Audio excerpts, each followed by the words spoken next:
Buddy, for showing up. We got Jim Luhan, Corey Kerr, Scott Circlin, Todd Road Cartoons.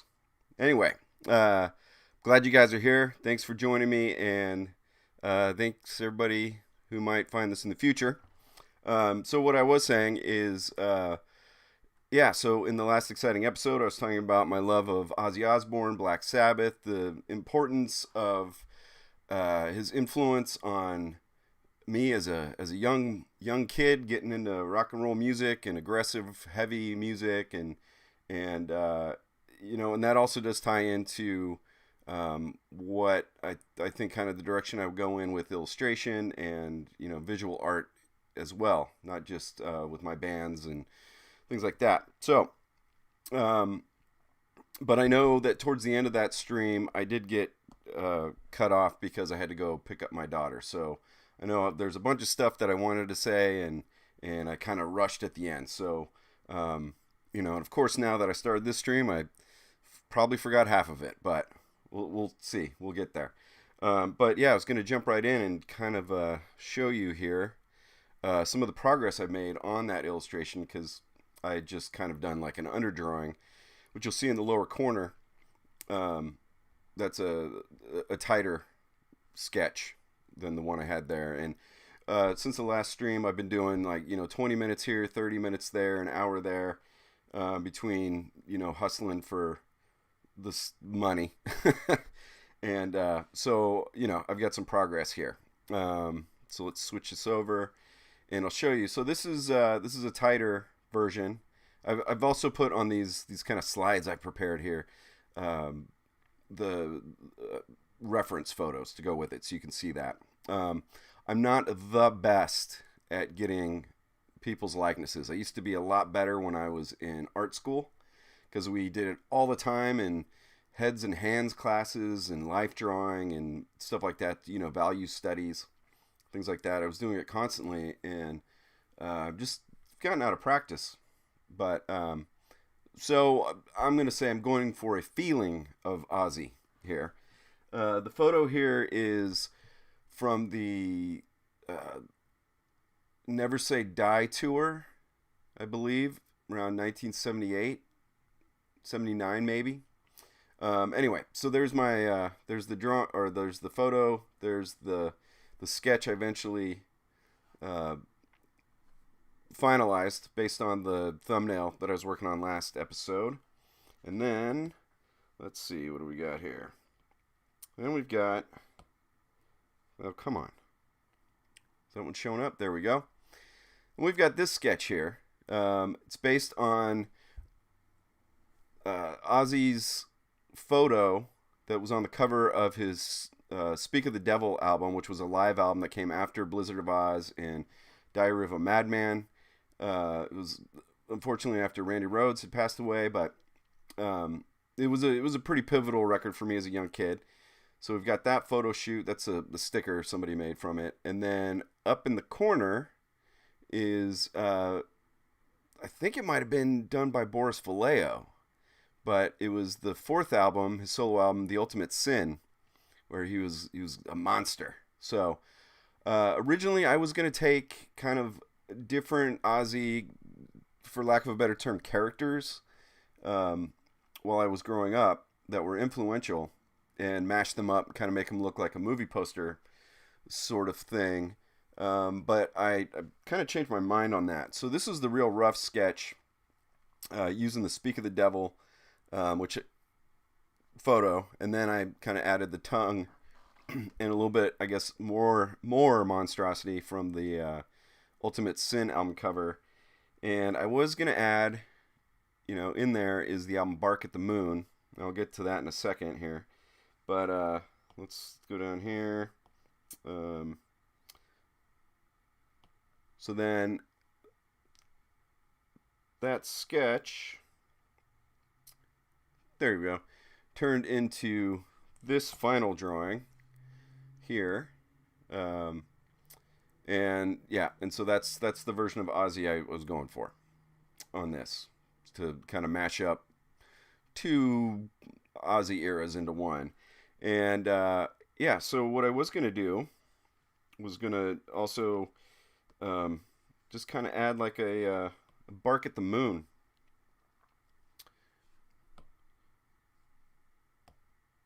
Stop. Okay, there we go. Getting some latency stuff. Some of the bark at the moon, um, Ozzy, and I found this photo I liked from the photo shoot for the album cover, and probably from the video shoot, which is pretty sweet. I mean, it's super '80s and stuff when you see the video, but it's rad that Ozzy is in werewolf practical effects. It's gorgeous. So, anyway, what I ended up doing is then taking these drawings, and I decided at this point, just this real rough sketch here. Uh, I decided I was gonna put it into a layout because I was just kind of I had an idea of what I wanted in my head, but I wasn't super duper sure. And I'm working digitally here, so there's a little leeway. So I decided to just take that sketch, try to work it into a layout with the other two drawings, and it turned out to be something that I thought was going to be overkill. I thought it was going to be a little too cluttered. So I just thought, having a monstrous Ozzy uh, kind of could sum up three of the albums for me. That was kind of a big thing. His all the monster stuff too, because I was really into famous monsters of filmland and all the Universal stuff and all that kind of thing when I was a kid. And there was something, the sound of Black Sabbath, the sound of Ozzy with his voice is just it's so unique. I mean, even when people try to copy it, no one can do it. It's just we've really lost a one of a kind sound in rock and roll. I mean, ostensibly he's not like a traditional singer, so even in the rock and roll world at the time, you listen to stuff that was happening back then, and it was just so unique, and so it just gave this air of it added to Black Sabbath's sound of being from another world almost for me, so anyway, this is what I came up with based on those two sketches in the layout there, and yeah, and then I took the Ozzy's logo from the Speak of the Devil album cover, um, and just because I liked it, I thought it fit really well.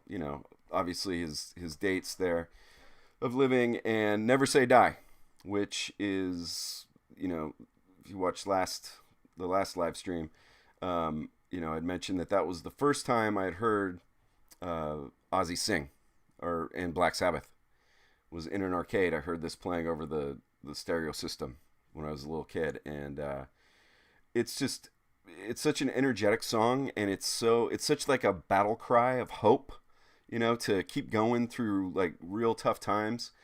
So I was thinking earlier that because I was watching a Black Sabbath bunch of live footage, and I was just thinking about how many actually hopeful in like Black Sabbath's dark sound and in Ozzy solo and stuff, how much actually hope and positivity was in those lyrics.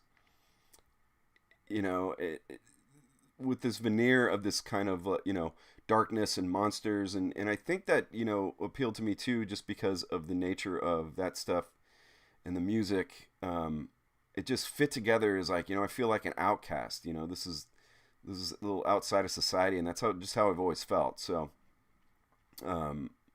but to have these hopeful lyrics, and I was thinking the Black Sabbath song "Children of the Damned," that's even a song about hope, and I remember I'm old enough to have been around during the Satanic Panic, and although Black Sabbath predated that, some bands from then got clumped into it.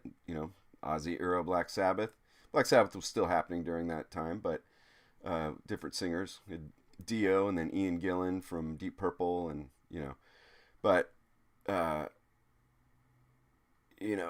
just remember I did find a lot of entertainment watching evangelical TV shows where they were bashing bands I liked, like Iron Maiden and Judas Priest and Ozzy and Sabbath. And I remember Children of the Damned came up once, and oh, this proves they're into the occult. They're, because the band's name is Black Sabbath, not mentioning that they were originally called Earth, and it was their management that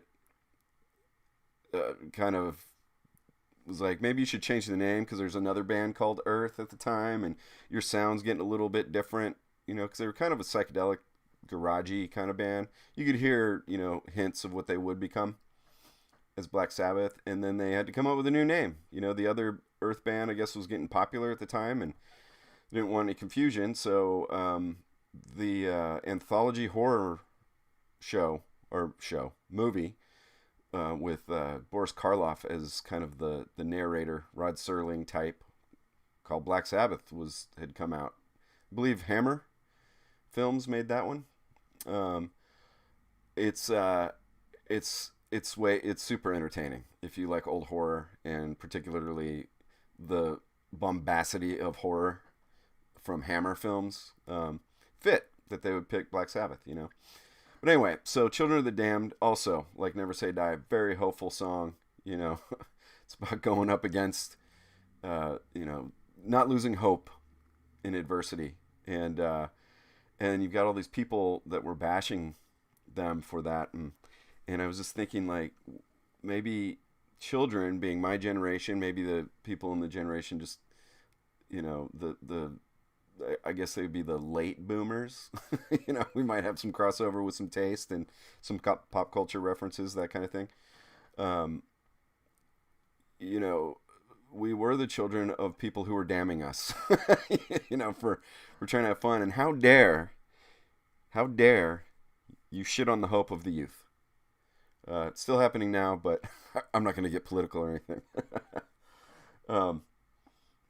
Scott, here you say, I've never seen Black Sabbath. I didn't know it was an anthology. It is, and I saw it a long time ago, and recently just saw that it is on YouTube Movies, free with ads right now as I record this today. So it's worth a watch.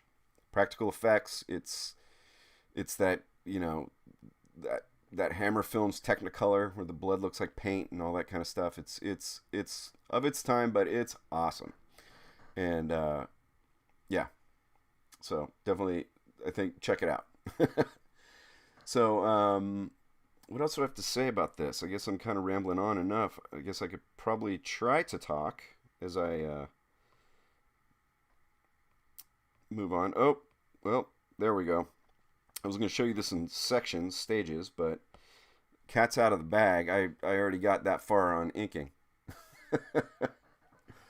So, let's see. Alien asks, so happy to see you. It's been a minute. Love your videos. Thank you very much. I'm glad you're here. Okay, so we're going to go, not very much to ink left. Probably going to go slow because we're trying to, kind of a little out of practice talking and drawing at the same time. But, so yeah, I'm going to finish inking this stuff here. And what I'm doing here, I'm going to ink in a magenta color just in case I overlap, it's easier for me to see. So I can erase that stuff. Just in case I go into the younger Sabbath Ozzy down there at the bottom. And, yeah, we'll go into the monster Ozzy here. Let's see, I've got to unlock this stuff. Come on. There we go. I'm also getting a little bit thrown off by the lag that's going on between what I'm doing and what's on screen. I know that happens, but I gotta not let that affect me. So what I'm using here, you can see the brush library here, library here, is I'm using the Rusty Nib number 4. The Rusty Nib, I believe it was a free pack of brushes by is it Texture Supply Company? I don't know. Maybe somebody can remind me. Who are the two big brush companies that do stuff for Procreate for your iPad? Well, I guess you could use it for Photoshop and all that stuff too. Anyway, I think it was the Texture Supply Company, if I recall, and that was a free thing. And the older I get, I might have said this on a video on Patreon before, maybe not in public, but Retro Supply. Retro Supply Company, but there's another one, and I don't think this is Retro Supply. I think it's the other company that's their competitor. True Grit. There you go. That's the one. So yeah, I think this was free. It might still be. I'm not sure. But yeah, so True Grit, Rusty Nib. Yeah, so what I was saying is I maybe I'll get more rock, less talk. Let's get to a drawing here. I spent years and years and years trying to be like as perfect as possible doing inking with a brush.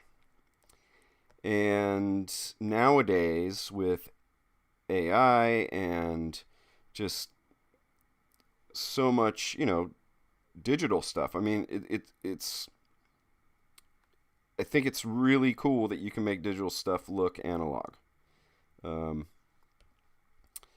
So I want my digital stuff to look as analog as possible, and I want my inks to look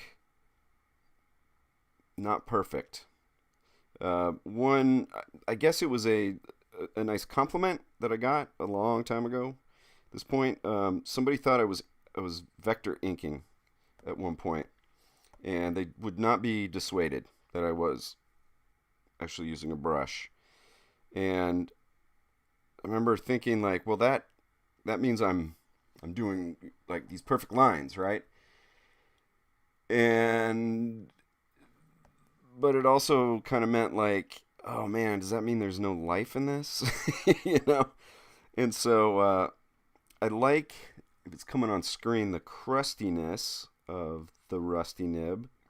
And it has that kind of, if you look at a lot of illustration from like the 50s and 60s and into the 70s, you would have, there's this style where, I'll draw by Ozzy's monster nose here. Instead of doing like a smooth line, granted that's not smooth because it's the Rusty Nib setting, they would kind of like do like, if you can see that, how I'm kind of like, I mean this is kind of blotchy because of the size, but they would kind of do that, and it sort of became a kind of a cool style of the time. And I guess I love that era so much of illustration and pop culture and stuff. So yeah, that's kind of why, if you've seen any of the stuff I've been drawing in the last, I guess, I don't know, it's a little over a year and a quarter maybe since my business went under, and I've been able to kind of come back to, doing illustration and stuff in public. You can see that, I use a lot of paper textures and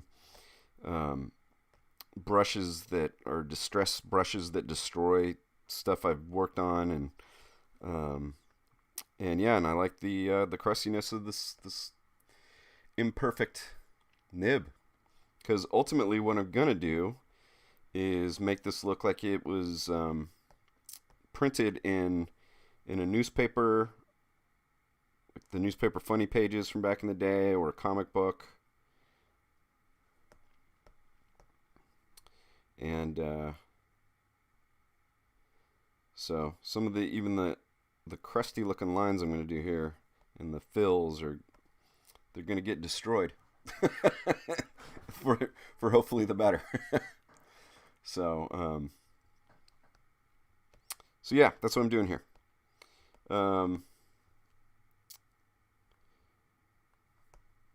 And yeah, so I'm going to do colors with halftone colors.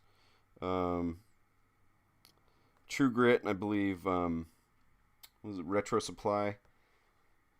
See, now I can't remember which, who's who, because I got these packs a while ago while the the business was folding, so my attention was a little bit more towards that than where I was buying these brushes for Procreate.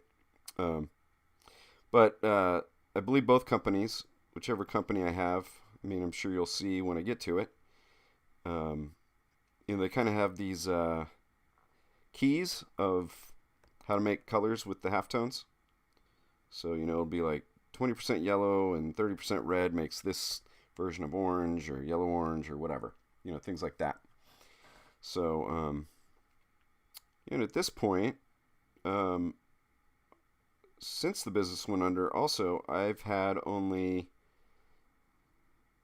three jobs in the field of what I used to do as a freelancer and stuff. And I've been told that I'm either overqualified when I've gone for studio jobs. I was told I was overqualified for a senior art position. So we know, that's a bunch of bullshit.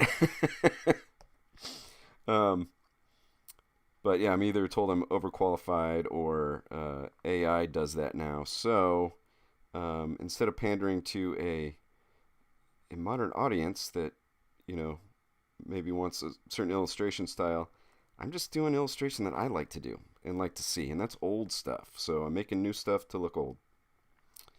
It's not that I don't like new stuff, but I gravitate towards the old, which is probably why I still never get sick of OZZY or Black Sabbath. I wish I could remember all the stuff I was going to say. It's one of those things, too, this week. I was like, oh, yeah, I didn't get to say that. Say this thing. And something else. Well, there's something that just kind of popped in my head because I was talking about how unique his voice was. I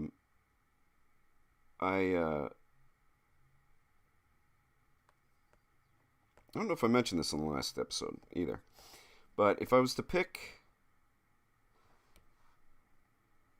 some bands for, if I had to go on a desert island, Sabbath is in my top 5. They're probably in my top 1.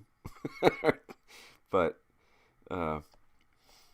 and so, even it's, of course, I'm gonna want to pay tribute to Ozzy on his passing and stuff, but Ozzy and Black Sabbath,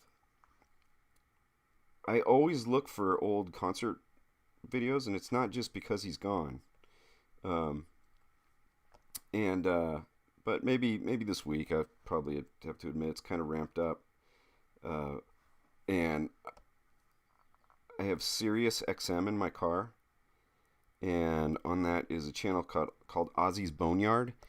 And the week that he passed, all they did was play Ozzy and Black Sabbath for an entire week. And I found out, like, once that was over and I got in my car and other stuff started playing, I was disappointed that they weren't playing. I mean, it's Ozzy's Boneyard, so of course they're going to play Ozzy and Black Sabbath all the time, but I was disappointed that it wasn't every single song. So, I just never get sick of it. I mean, decades I don't get sick of the music. Anyway, so I've been watching a lot of old footage and watching interviews with Ozzy and the other guys, Tony Iommi, Geezer Butler, Bill Ward from Black Sabbath, and saw this interview with Tony Iommi, and he was talking about how he doesn't care about guitar players who are like just shredders. He very British. He said he doesn't care for guitar players who are flash. He likes guitar players who have character and that he can tell who they are right when he hears them. And I think he's one of those guys. as a guitar player also. And as an example, he brought up like my friend Brian May from Queen, um, which I am also a Queen fan. So uh, that was cool. And I know they're friends. I've seen them. There was a interview a long time ago where they just told Black Sabbath and Queen stories while they both played guitar and stuff, and it was it was endearing, super endearing. So I'm thinking about like Ozzy's voice. His so unique and different, especially for the time. And it's no wonder when I started getting into punk rock, uh, one of the bands that originally really grabbed me was Dead Kennedys. And I don't know if any of you are Dead Kennedys fans, but Jello Biafra's voice is, that was a mistake, is very unique. And he is ostensibly also not a singer. And you can always tell when it's Ozzy, you can always tell when it's Jello Biafra. And so, yeah, thinking about what Tony Iommi was saying about guitar, I mean, that applies to vocals too. And um, yeah, I think I kind of got that in me. I don't know, where it comes from, but I like that. I like when things are not, they don't have to be so traditional or um, perfect. There's something I've always said as a guitar player. I don't think I'm any virtuoso or anything like that. I should probably be a lot better than I am for how long I've been playing. I did at one point for at least a couple decades when I wasn't in a band or I wasn't at a practice session with one of my bands. I wouldn't practice, and and I used to say that if I practiced, I would get too good, and if I got too good, it wouldn't be punk anymore. So sometimes when my skill level isn't what it probably should be, so I sometimes if I want a certain sound and I'm like I'm not exactly sure what I'm doing here, I I have to make something up, and that's one of the things I like about rock and roll, and early early metal, and especially punk. It was just like might not have the technical chops, but damn it, we're gonna do it, and we're gonna figure something out. And what happens there is you become inventive. So there's great guitar players um, like I like '70s Van Halen.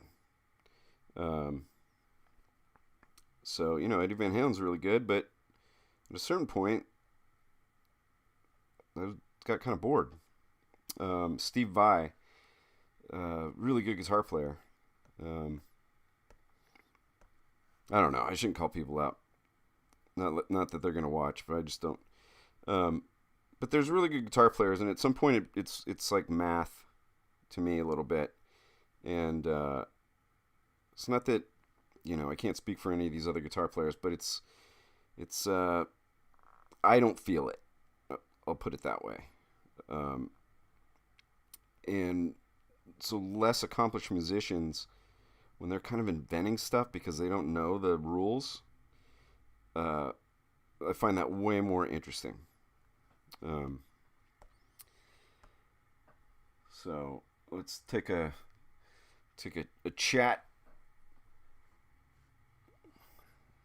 check. Let's see here. Jim Lujan, I would love to see somebody remix Conan the Barbarian movie with the Black Sabbath soundtrack. Um, yeah, and is it solo Ozzy or is it Black Sabbath? There is some of that that chorus that that would be perfect. Conan the Barbarian, a desert island pick for a movie. So Maybe I can watch Conan with the sound off and just listen to my Black Sabbath albums. Um, would Eddie Van Halen be considered a shredder? Scott Circlin asks. Yes, I would say so. He he's also responsible, but I also learned this kind of recently, like all the tapping stuff. It's not that people weren't doing tapping during solos, but he kind of invented that in a way that made it popular. This comes from his brother, Alex Van Halen, the drummer. Um, he did it in a way that made it a popular thing for shredders to do, um, because he invented a way of doing it to cover up some of his shortcomings that eventually he would get as this master guitar player. But from what I understand, um, that's where that came from. So there's invention in not knowing all the rules. Um, let's see. Corey Kerr says, I cannot think of a more impressive and more boring musician than Steve Vai. Yes. um, yeah. Yeah. He's very good. Just not for me. However, years ago at this point, I got to see Deep Purple, another, one of the original metal bands, with Thin Lizzy, who, funny enough, the time I saw Thin Lizzy, I thought they were too soft and I didn't like them. And then when I saw them play, they were so damn good that I'm a huge fan of Thin Lizzy. But anyway, they were playing in San Francisco, and where I'm from, in the Bay Area, and so they had some, and it was a later. It wasn't in their like big heyday. It was kind of a sort of a reunion. They were playing the Machine Head record front to back, and then some of the new songs that they were doing, and some of the old hits and stuff like that too, of course. But it was mostly just Machine Head, which is like, for proto metal, that's up there. That's one of the big ones, So let's see. And anyway, so they had some of the local celebrity musicians in San Francisco, come up and play. And oh no, it wasn't Steve Vai. It was Joe Satriani who came up, which I always clump them together. It was Joe Satriani who came up, and he's another one of those guys. I think he's a fantastic guitar player. I don't feel it, though. It seems like it's a little mathy for me. It's a little too, I don't know. I went to the Berklee School of Music and I made an A. kind of music. That's just not my style. But, I really don't want to bash anybody. But anyway, he went up and played with Deep Purple, and he killed it. He was awesome. And his performance was great, and I liked that. But, he was playing Deep Purple songs that I love. So, let's see. Alex, I just remembered I'm chewing gum. How rude of me. I'm sorry about that. Alien S says Alex Van Halen's book Brothers is a short but good read. I heard that, and I want to read that. When I was in college, in art school, I read so many rock and roll history books of all rock and roll genres. Ostensibly, I was still very much a punk, but I've always been a rock and roll fan, and I started off metal, got more punk, but the metal's always been there for me. At this point, my age, I just think, I don't know, I'm just a rock and roller. I still have the punk attitude, I suppose, but anyway, so I'd read, stuff about Black Flag and Robert Johnson, going back to the 20s, the whole story of him selling his. Speaking of Steve Vai, He's in that movie Crossroads. It's kind of a retelling with Ralph Macchio and Steve Vai as the devil, but it's a '80s retelling of uh, Robert Johnson, and I suppose Ralph Macchio is the stand-in for Robert Johnson, selling his soul to the devil or something. It's been so long since I've seen that. Um, but anyway, yeah, I used to read all these rock and roll history books constantly, um, and and I kind of got away from that, as I got a little bit older and got out of school and eventually had a kid and got, or I was gonna say got married, but it was the other way around. Got married, then divorced, and I've been wanting to read rock and roll books again. Um, and yeah, just that Van Halen Brothers book just got on my radar recently, so it's cool that you brought that up. But yeah, I would like to read that. I'd like to read David Lee Roth's book as well. I heard that's really entertaining. Um, but yeah, really, I don't know. Maybe also as a Californian, I want to read about Californians and rock and roll. But I love the Van Halen stuff from back then. My dad took me. I only got to see him once with David Lee Roth. My dad took me to see the 1984 tour, and it was incredible. And that was around the same year that I was transitioning from metal to more punk. It's probably when I was about 13. Um, and I don't know, just never stopped liking Van Halen. I guess the way metal's gone now, got more extreme with black metal and death metal and grindcore and stuff that would come along. Now they're just kind of like party rock, but some of us like to still think they're like party metal. Let's see. So Brothers, I saw something else that stood out. Scott Circland says, I would say Deep Purple was the first metal band. So they were before Black Sabbath with a different singer. They were more psychedelic. And they were getting heavier for sure. So, a lot of times when I think you say that stuff is the first of something, it's there. There's lots of semantics, right? Because I think that every genre that we've had in rock and roll starts at least 10 years before it gets codified, if that makes sense. So in the psychedelic era, you start getting more heavy music, and that kind of lends itself to. So I'm finding these little hairs. I'm looking at myself here. I shaved earlier and I missed a bunch of spots. I can't look at the screen. So stuff started getting heavier, and Black Sabbath, or sorry, Deep Purple was there, but I do think in 1969 when Black Sabbath's self-titled record that codified heavy metal. And then you've got Steppenwolf that used heavy metal in Born to Be Wild, Heavy Metal Thunder.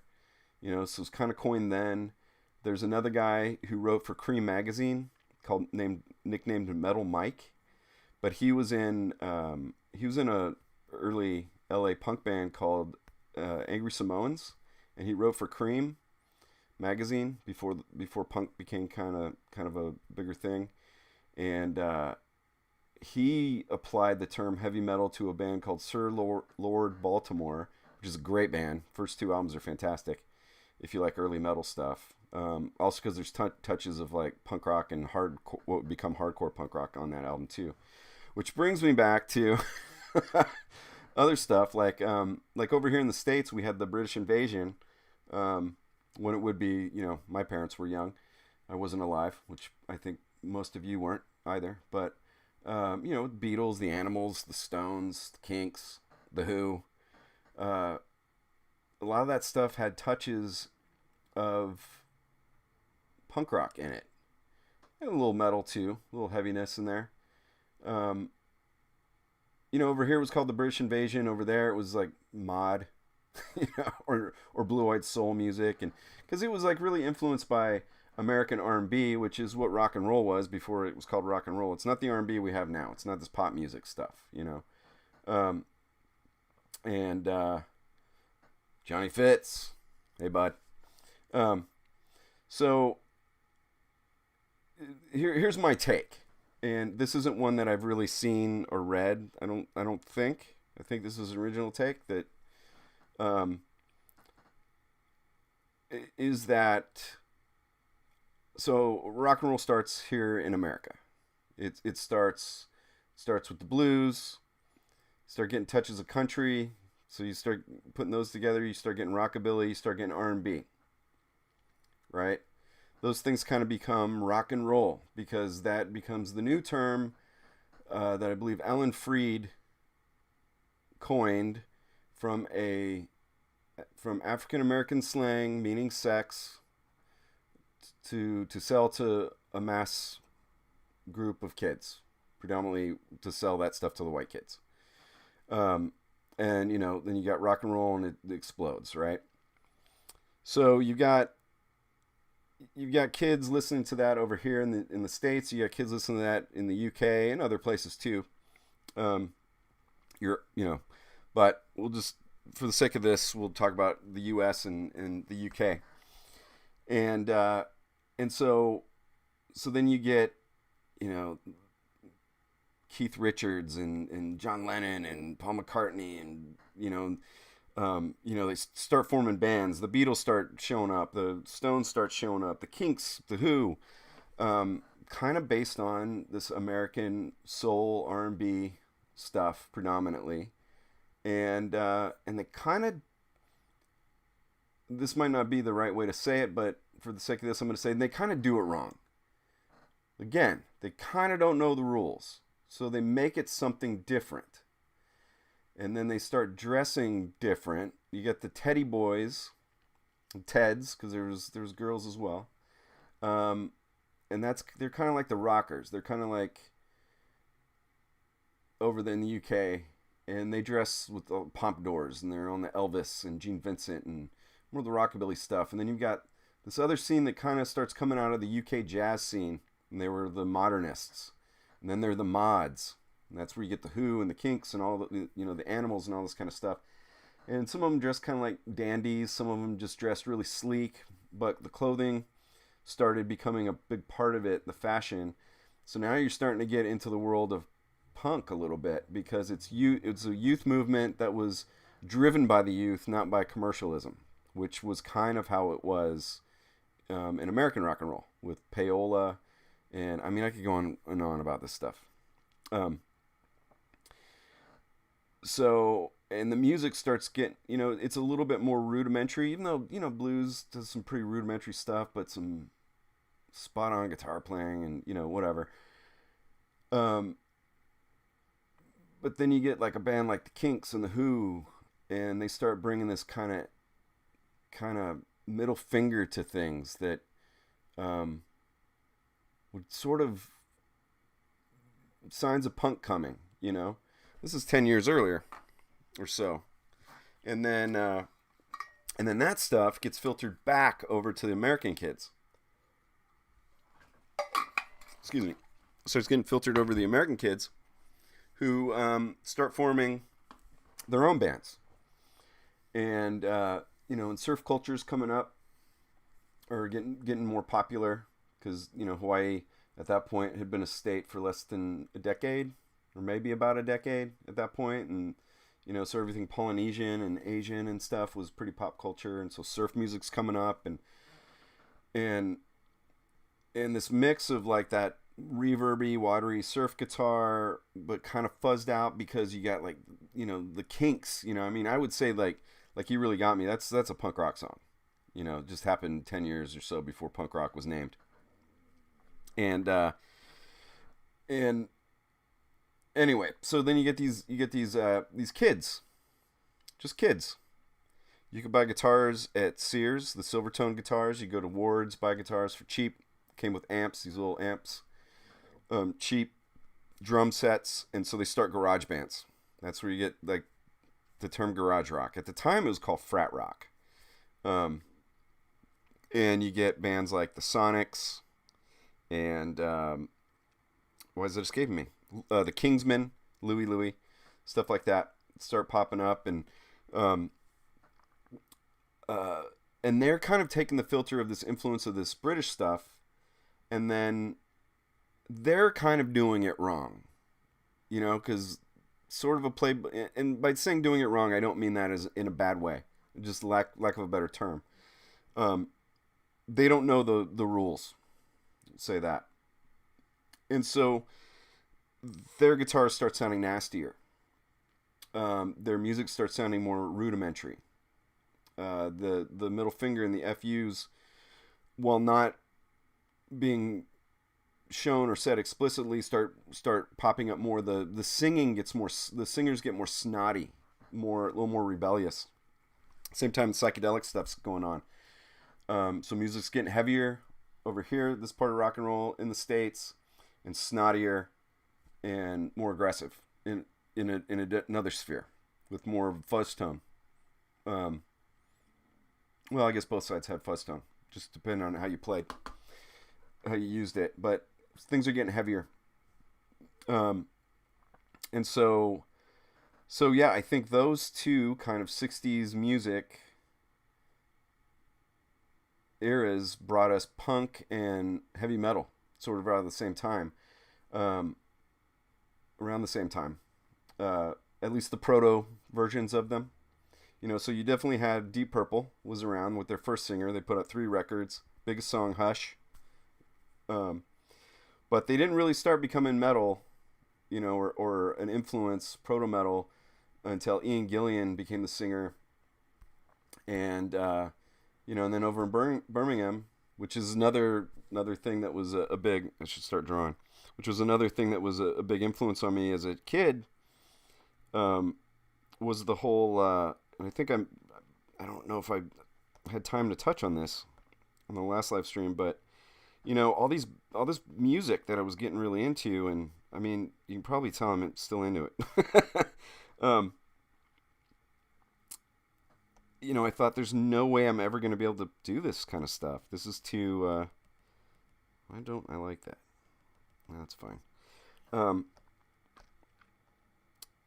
It was because I didn't think that there was something so otherworldly about it. I didn't think that it was something that I would be able to do, even though I wanted to so bad. I mean, I was so young, so it was before that, like, hey, you want to do something, figure out how to do it kind of attitude that maybe I have now or whatever. But then I found out the story of some of these bands, in particular Sabbath. They're all working in factories, and they were supposed to go nowhere. They were supposed to live in row houses in this industrial town, and they made it out. And Tony Iommi was working in a factory and cut off the tips of 2 of his fingers, and it changed the way he played, which then became a style that changed rock and roll history at this point. But one of the stories that I'd heard, and it could be legend, but it's one I've thought about, and if it is legend, I mean, I don't want to know the truth because the legend's great. So when Sabbath, I guess it would have been when they were called Earth. Ozzy's, I guess, working in a factory, hates it and whatever. And he shows up at the first practice. He didn't even own shoes, and so as a kid, it was like, wait a minute, these guys are poor like me, because I don't come from the worst impoverished background, but it's way far from rich or even upper middle class or whatever. So yeah, so that was always like, wait a minute, as a kid, I was like, well, they figured it out, so I'm gonna figure it out. So I kind of went on that was a little tangent there, but what was I talking about? Deep Purple. Yeah, so by the 70s you get like MC5, The Stooges. I guess that would be the late 60s to early 70s. MC5, The Stooges.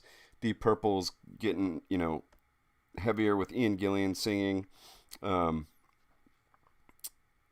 69, you get the just massively influential Black Sabbath self-titled record. A little bit later, not too far later, you get like the Scorpions and Judas Priest coming out in the 70s. Um, so many other bands, UFO, but and then at this point, it's like I think again, this is my theory. This is nothing I've ever read, but this is what I'm thinking as somebody who played music before I really knew what I was doing. My first band, I had only been playing guitar for 3 months, and just kind of learned some chords and started writing songs for my first punk band. At 14, I guess. And but so I got to think these guys at this point were, and gals, were they had lived it, seeing R&B turn into, and rockabilly go on both sides of the Atlantic and come back and be transformed and yada yada. And it just got to a point where I think it just became just exciting, and you could just make up new stuff, I mean, things are getting heavier. The guitar pedals and amps, and they're changing to, you can make newer sounds, and it was kind of like another one of those times. There's just no more rule book anymore, and people are, I think, getting sick of especially in punk, and I think it's probably like this in the early days of metal too. We're just like kind of getting sick of like sugary crap being pumped to them, so you get more invention, I don't know. I'm sure kids are still doing it now. I just, I'm not hearing it. I'm not seeing it. I don't know. But yeah, I feel like I had a million other things to say, and maybe I lost my original point. But anyway, that's sort of a Cliff Notes version of rock and roll, I guess, for me, and especially someone who likes the heavier stuff. Of course I like other stuff too now that I'm older. I think I mentioned last time, it's, I didn't get soft, I just got more nuanced in my older age, because I still listen to music that most people would think is very abrasive and all that. But anyway, so I yeah, the point, I guess, I think Black Sabbath gets called the first metal band. I think rightfully so, because I think it got codified, and it was just so, like, Deep Purple was heavy at the time, but Sabbath, I mean, it sounded like a demon. So I guess no wonder that people who wouldn't pay attention to the lyrics or anything would be like, they are devil worshippers and blah blah blah, which is completely untrue. But so yeah, and it's like, in punk rock, you got the Stooges and you got MC5. They started out in the '60s, and they're kind of especially MC5, big protest band, big political band, and pretty aggressive, and even on their first album was a live album, and Kick Out the Jams, which I fairly sure was rare, but kind of unheard of. was the first song.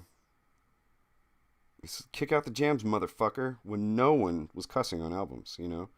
So, you know, there's it sounds silly now, but like there's these little cultural moments. They're just like, they meant a big deal, you know? They were, I don't know, little things, takes just little things to change, you know, culture in the world. But,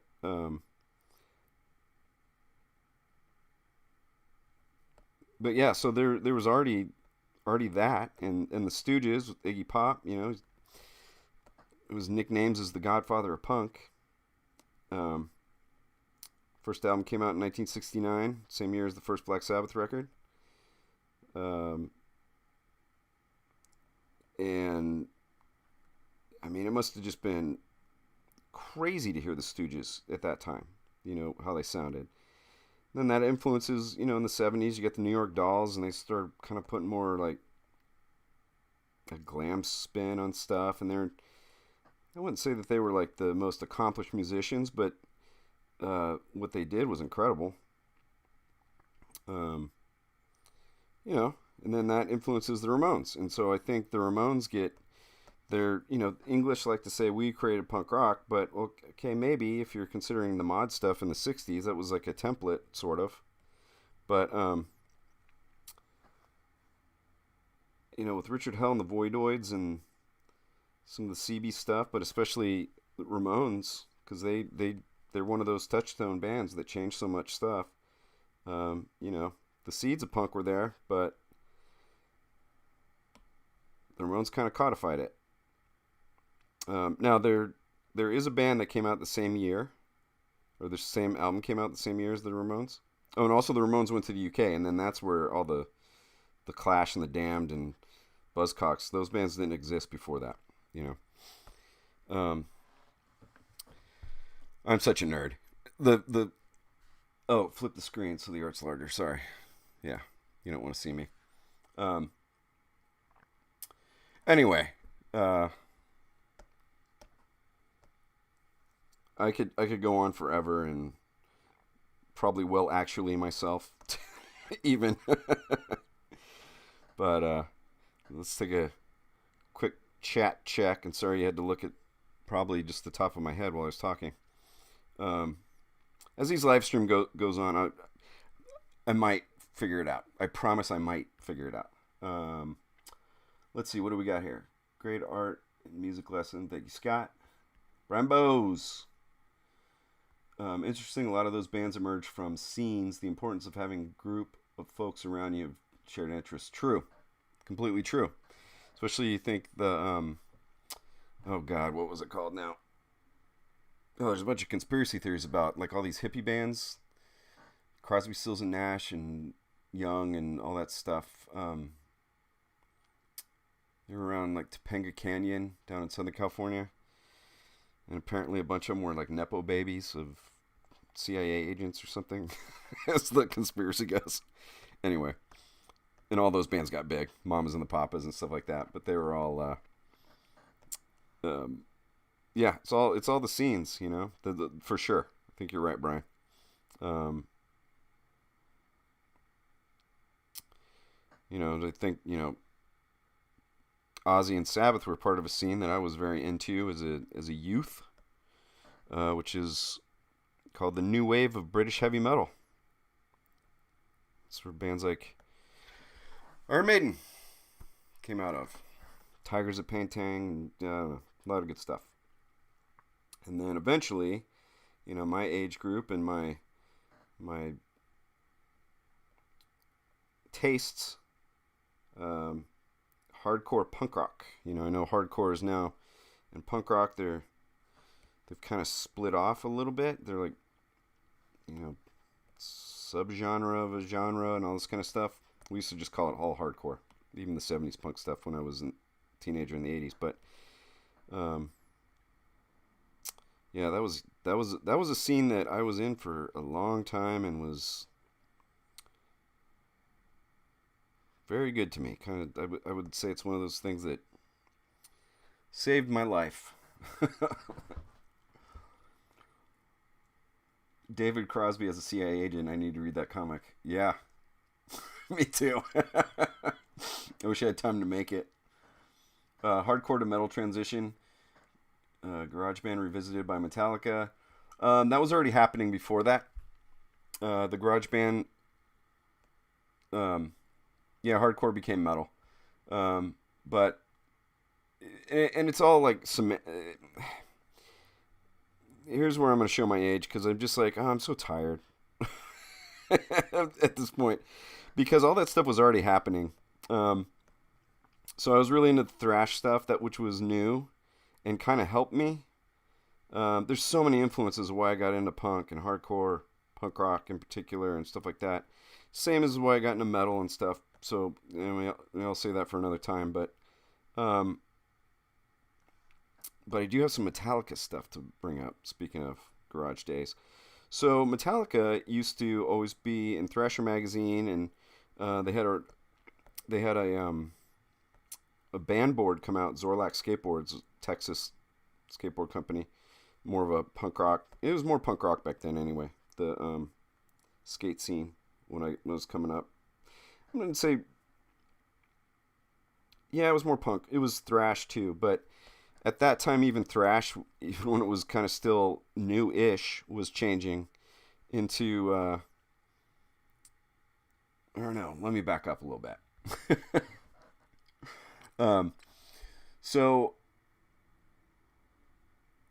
metal and punk. When I first got into it, as a fan of both, but more punk and dressing as a punk and stuff like that. But it come from metal first. Still, I'm very young. When I think back, it feels like this. These. I'm talking about 10 years, but I'm talking about just like 2 or 3, years sometimes. And Mark Sexuar, is that a real last name, or are you a member of Guar? Because that sounds like.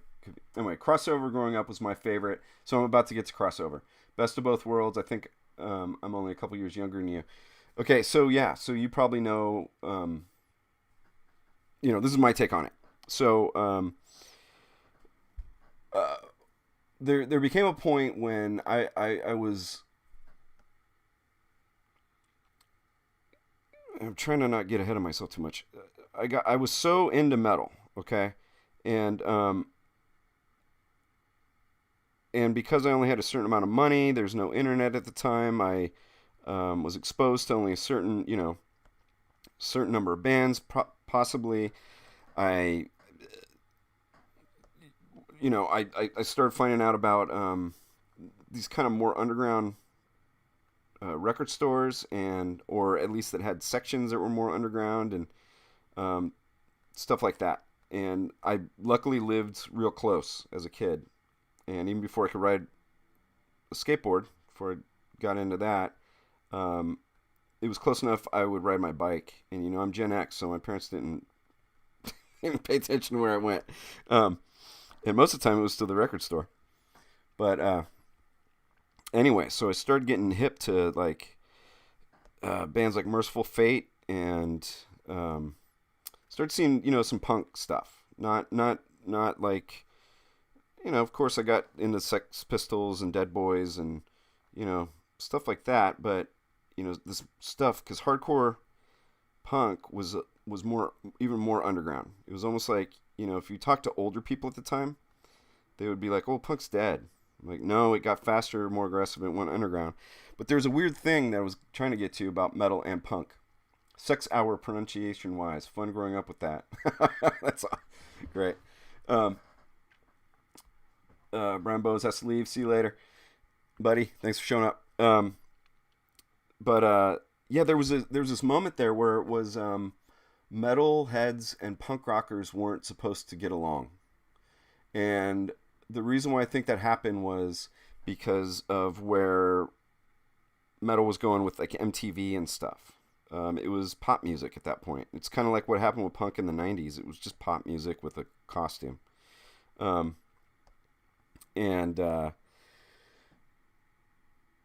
so I think there's a lot of pushback against all of us who are, kids who are getting into punk rock, hardcore in particular, against that mainstream kind of pop music shit. But we still liked Iron Maiden and Dio, and what came right before thrash, and even some of that early thrash stuff. They were calling it speed metal, and but that label was being applied to bands like Diamond Head and Angel Witch and stuff like that before Slayer and the big four: Slayer, Metallica, Anthrax, Megadeth.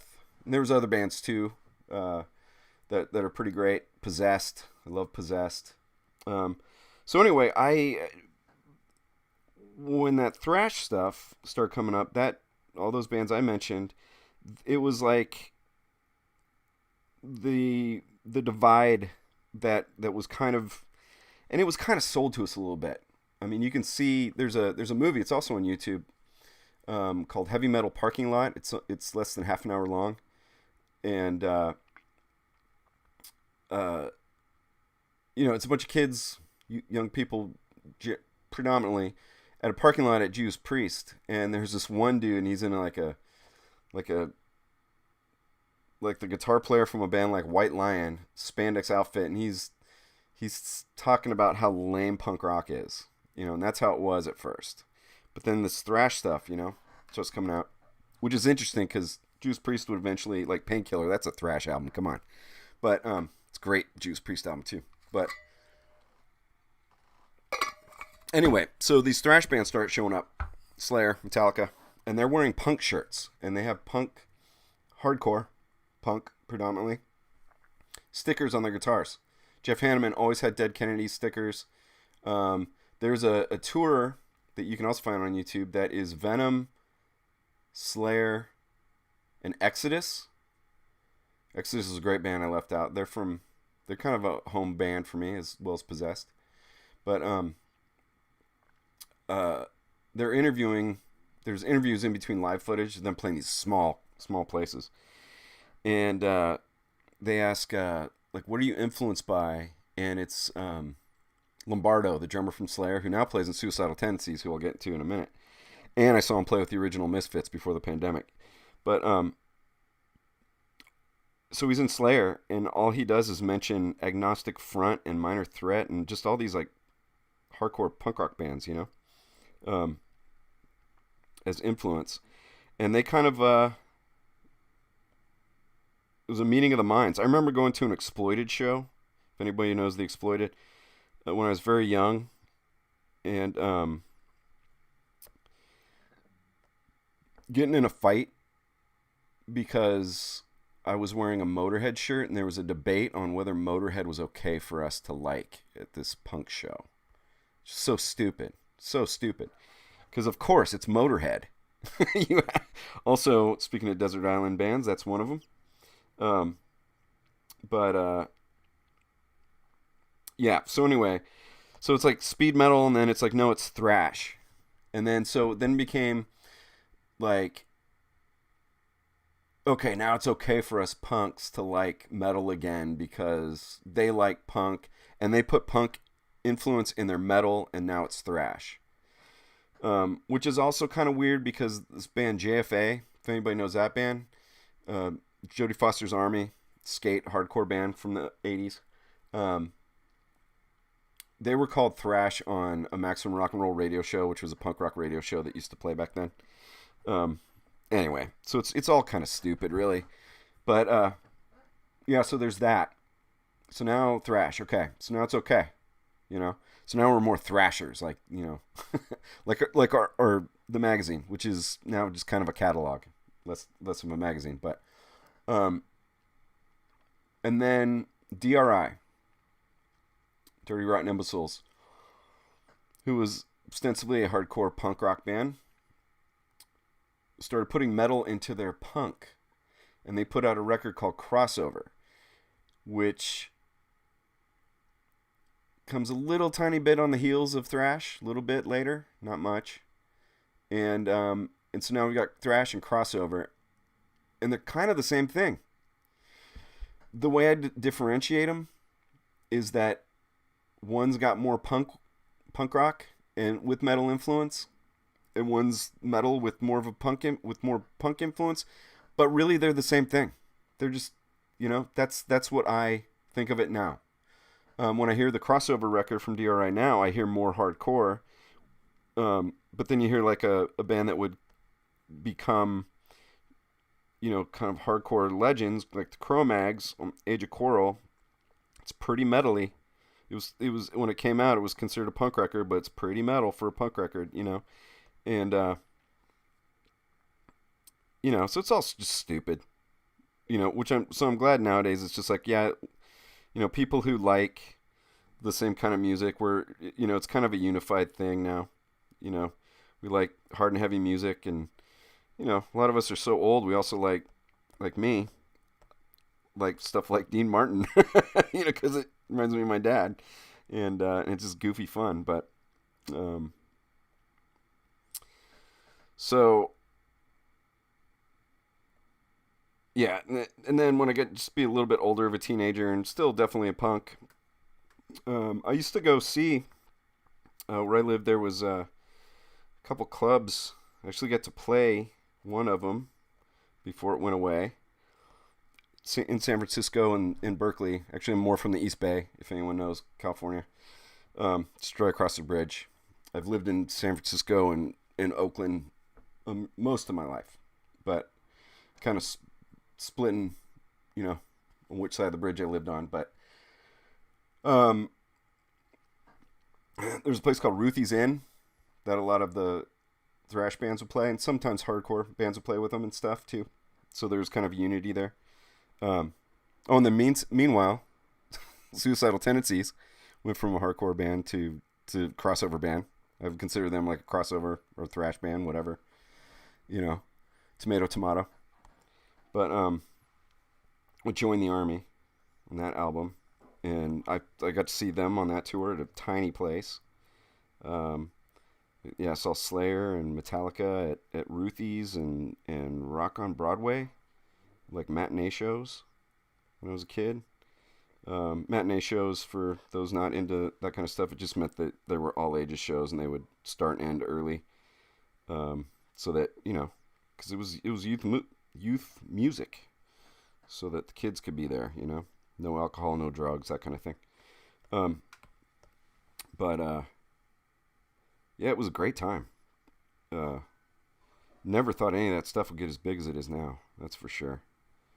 It was, you know, we just thought it was our underground stuff, and nobody would listen to this stuff. There's no way this stuff would become legendary. But hey, Josh Kemble's here, my brother from another mother. So that can bring up some shows, because that just reminds me, with Metallica and seeing them when they were tiny. I still love Kill 'Em All, Master of Puppets.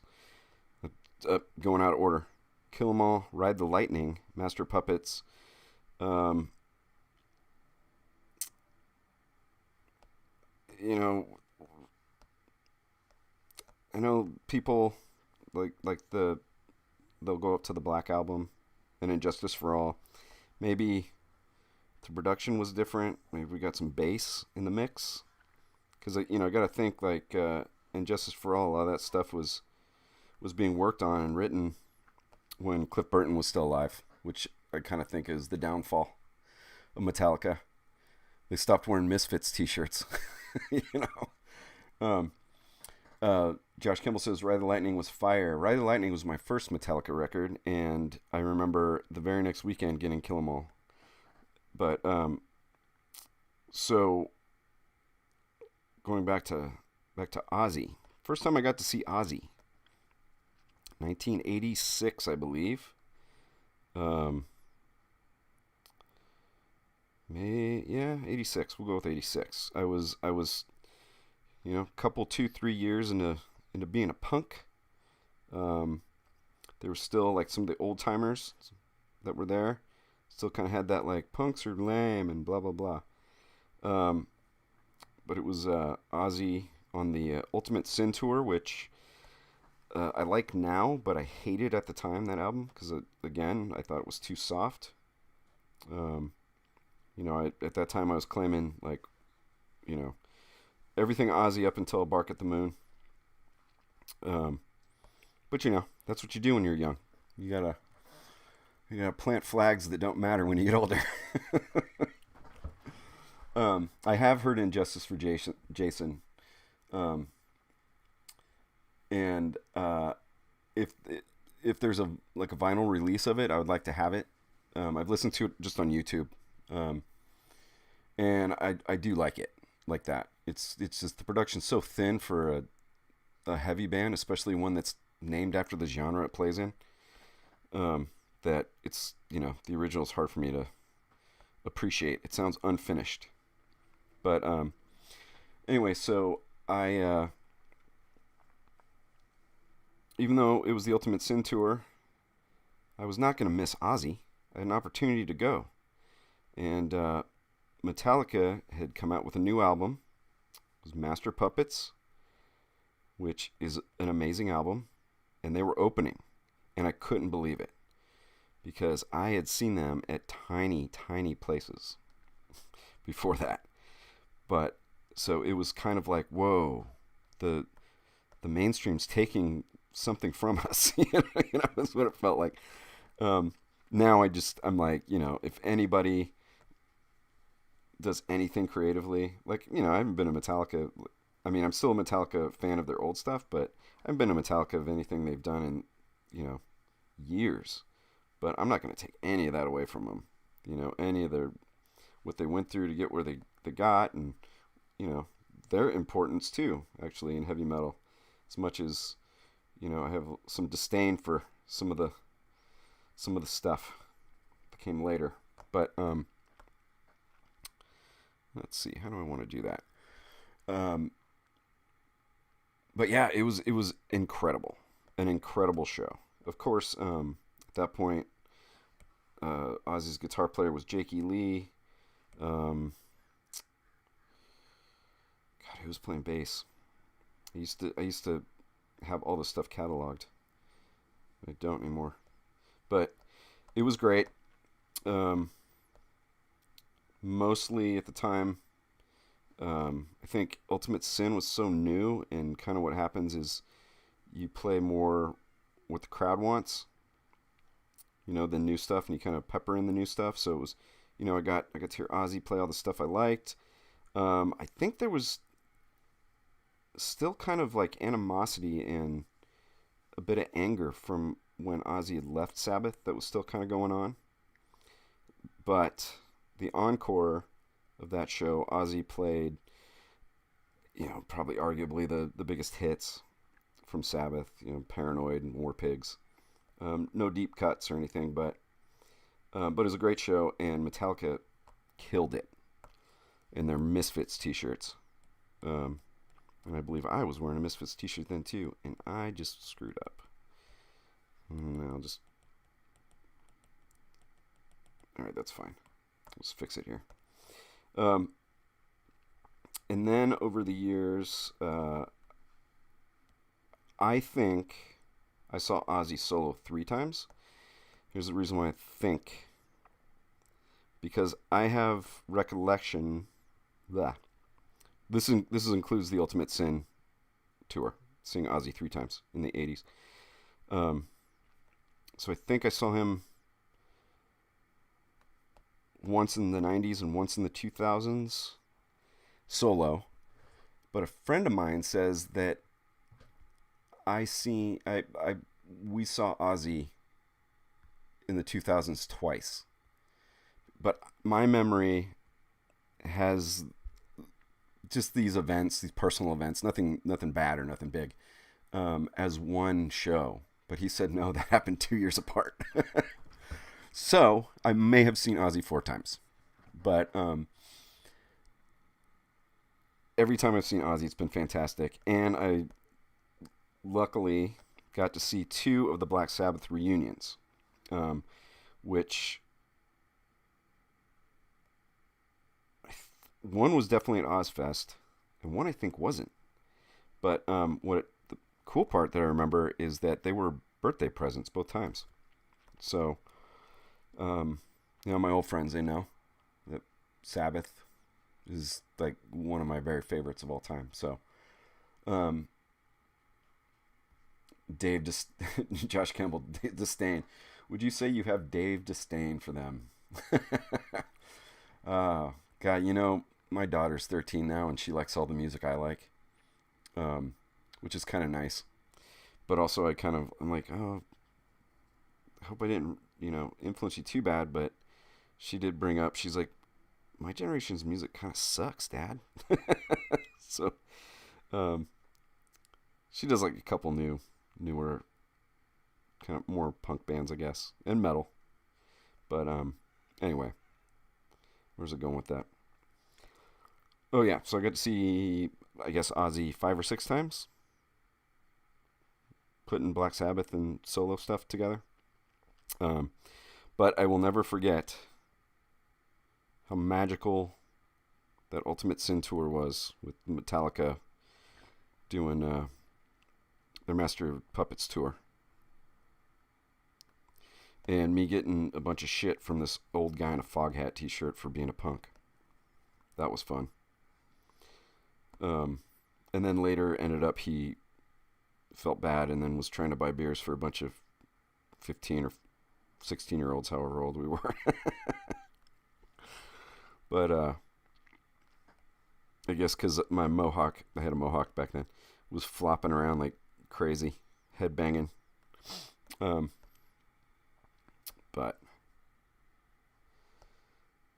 anyway, I talked about a bunch of music stuff I didn't expect to, and went on a lot longer than I thought. I'm almost done here with the inking. Maybe I'll write it out. Finish the inks here, and then do the colors on another live stream. I set up to do the halftone colors just in case I went quick on this, or quick enough, because you have to set everything up in CMYK, so you can get some of those old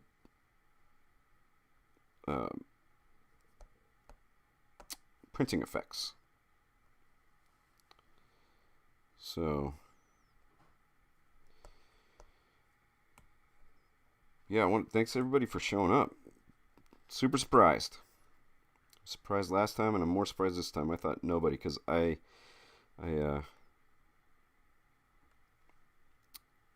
wanted to stream, and I had some kind of issues with the technology. I'm using a streaming software called OBS, and it's pretty good. It's also free, so I can't complain about too much. I think maybe some of the stuff that I was having problems with might be just my own user error, but I think I kind of figured it out today. So I was like, I want to do a live stream because I want to finish this illustration, and I've got some other stuff on the docket that I just pushed aside because I don't know. I found out that Ozzy died. It's one of those weird ones when a celebrity person that you don't know, because most of the time, especially these days, we just, like, celebrities usually suck. They don't contribute much. They don't create anything except for now we get to hear about how they voted or whatever. I don't care. Everything, entertainment's gotten so homogenized, I guess, but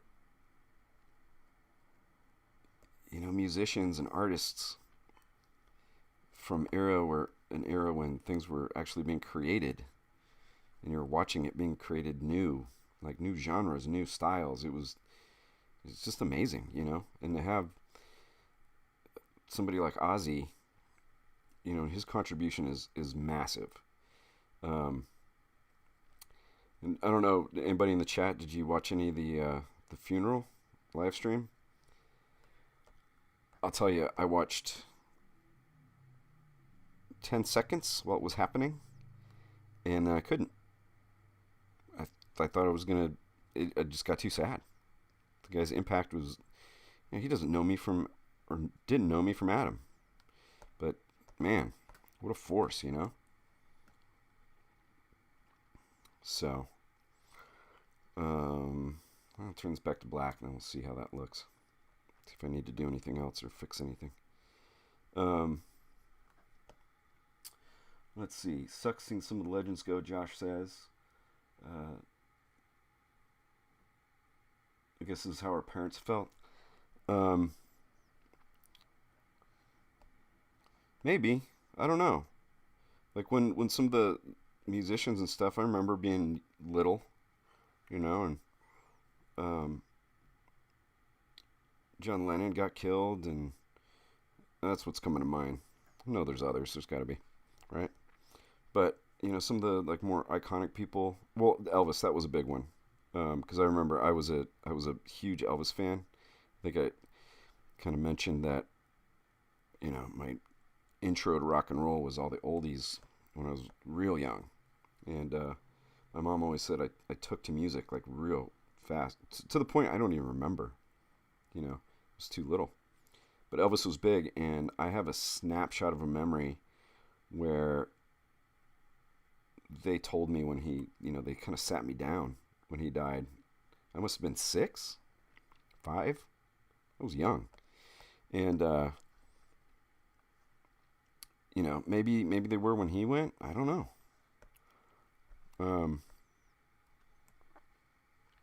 But that generation,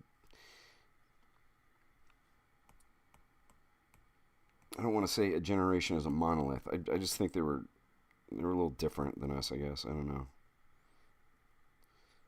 The boomers, I hate all the generational fighting all the time, but because I think most of it's a bunch of bullshit. But I don't know. It was a more selfish time, I guess. Selfish generation. I don't know how to describe it, because I don't remember them being particularly super bothered, by any of the big icons going from their day. Chris McQuinlan, hey buddy, showed up. Can't wait to see this one all colored up. Looking sick. Thank you very much. Bummed I didn't get into the stream earlier. Well, I mostly talked about music again. So while you're drawing, you've got my history of underground rock and roll, put it that way, to listen to. Will Orr, sorry I'm late. You're using a pencil brush? ? No, I'm using a brush called the Rusty Nib. Put it on screen there, and it is to emulate a cruddy, broken nib, pen and ink nib, kind of thing. But now I'm going to switch over to just something that will fill. So I'm putting an alpha lock on this magenta here. And I'll change it to black, and then I'll look to see if I want to change anything or add anything. And so alpha lock, there we go. And let's do something that doesn't have crust on it. That's just an inker. How about that? Smooth inker. Looks good. Put that all the way up. So some of this stuff I can already see. I don't know if I want to fill that in or not. Looks like, yeah, there's a little bit of cleanup I want to do, which is kind of funny because in the beginning I said how I don't want to ink with like these perfect lines anymore and stuff, but I don't know. There's a method to my madness, I suppose. So that one, no. That one, okay. Oh, I gotta still do the tongue. Texture on the tongue. Let's combine those inks and then another layer in case I screw up. And just go back to the Rusty Nib.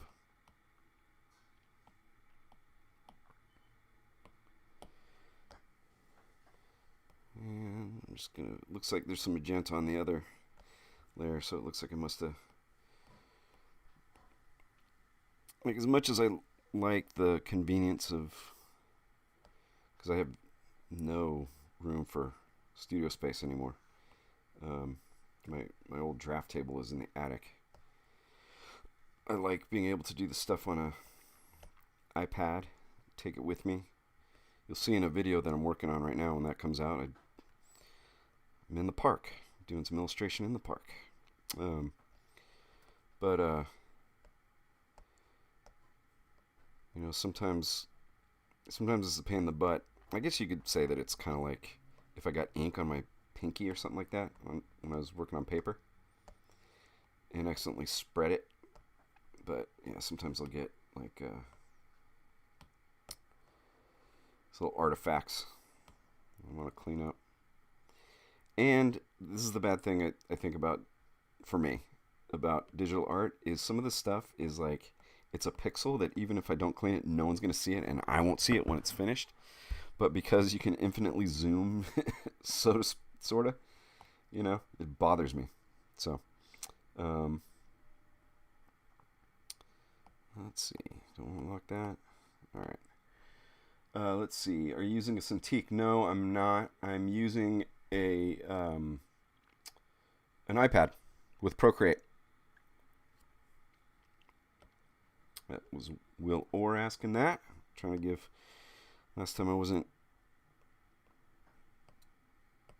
I want to get better at you know, being engaged in the chat and being able to finish stuff.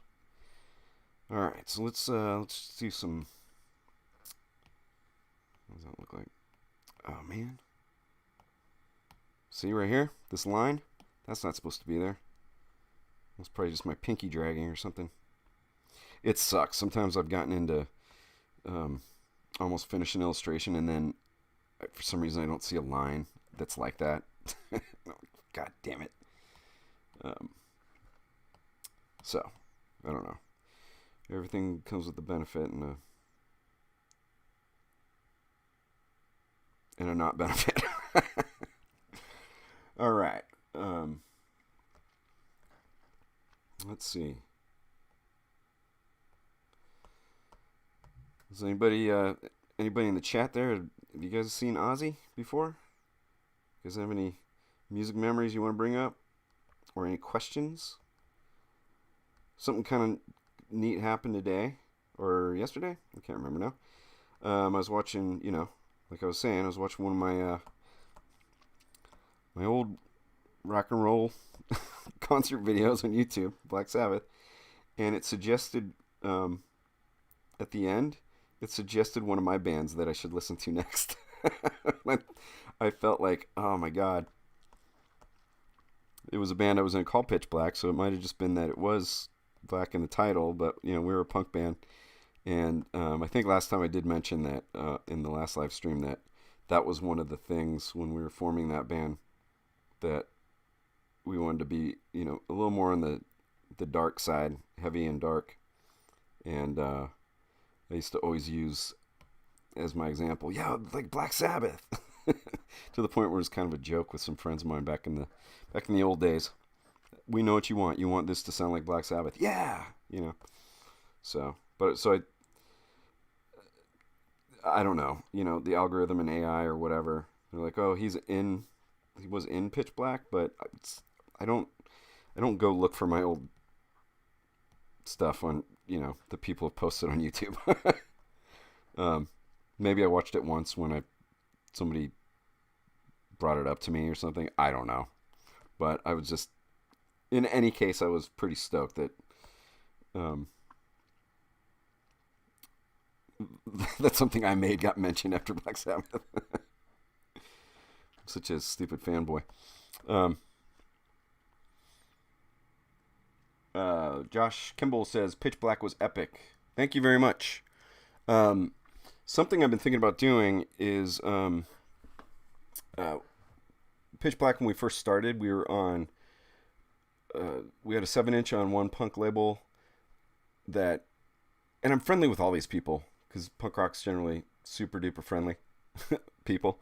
Same with metal. Found, you know, the most gnarly death metal people are the biggest sweethearts, you know. But thank you, Krishna. Said this came out well. Um, so, uh, but anyway, the our first two releases with Pitch Black. One was on Cheetah's Records, and which I think is defunct, but I don't think they've got copyright on us because I've gotten copyright on my own music because it's been on albums that labels. Uh, at least in punk rock, because that's my experience, would own the recording. You would own the song. They would own the recording for that album. So we could re-record it and put it out and own it. But, no one had money back then. No one has money now. What am I saying? Just now the technology is that we can make records at home. We don't need labels for the kind of music I like anyway. So so we were on Lookout Records. They went out of business. They're probably famous in the mainstream because Rancid and Green Day started there, and they weren't paying people, and they Green Day and Rancid took their catalogs because they weren't being paid. And it's funny. I used to live real close to Lookout, and every so often I would just like skate down to the offices, and I would be like, what do you have for me? So they had to pay me because I went into the office. So I did get paid for some of the stuff I did with that label. I was on two bands that were on that label. One was Big Rig. I've got some demo stuff. I'm still friends with 3 out of the 5 of us, so I don't feel good just putting that stuff out without talking to everybody. And I know the guys that I'm still friends with wouldn't care, but you never know with the others, But Big Rig was Operation Ivy had broken up, and Jesse Michaels from that band was our singer. And one of the funny stories a lot of my friends like to bring up is when he came to our first practice, I looked at him and I said, "We're not playing ska." But anyway, so some of that copyright stuff has reverted back to me, and or the band, and the Pitch Black band. Those guys are like my brothers to this day, forever. That was my favorite, not the most popular band I was ever in, but my favorite. Anyway, it's super hardcore, like fast.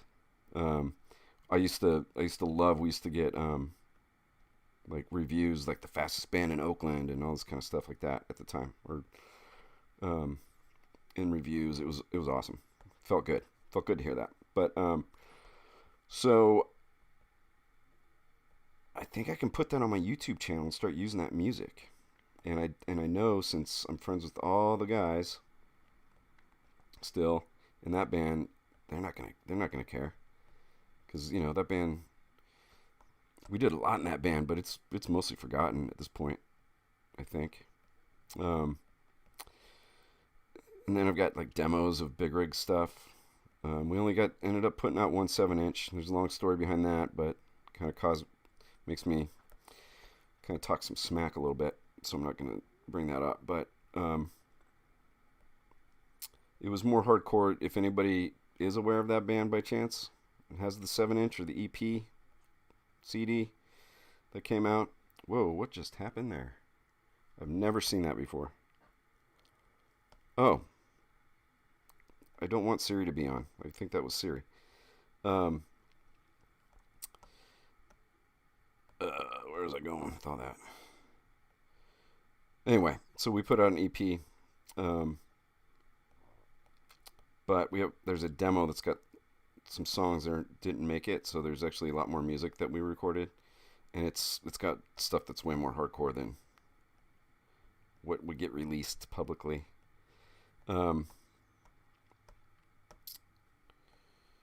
Why did I bring that up? There was a point to it. I don't remember. Music, love it. I guess the point is I'm talking about all this stuff that's influenced me. Starting with Ozzy and Sabbath, and I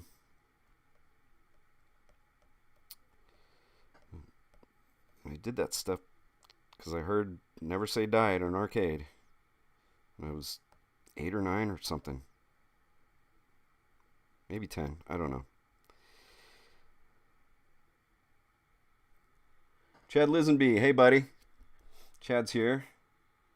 And he says, what program are you using to stream? I'm using a program called OBS. It is free. There's a little bit of a learning curve, but there's lots of information on tutorials on YouTube on how to set it up depending on your computer. And it hasn't been perfect for me, but it is free. And so I've figured out a couple things. So last live stream, I had more problems with it than I am now. And if anybody else wants to stream, why don't I'll just look up the, can't remember what the site, maybe it's the OBS project or something. I'm just Googling it really quick. OBS streaming. I'll look up the,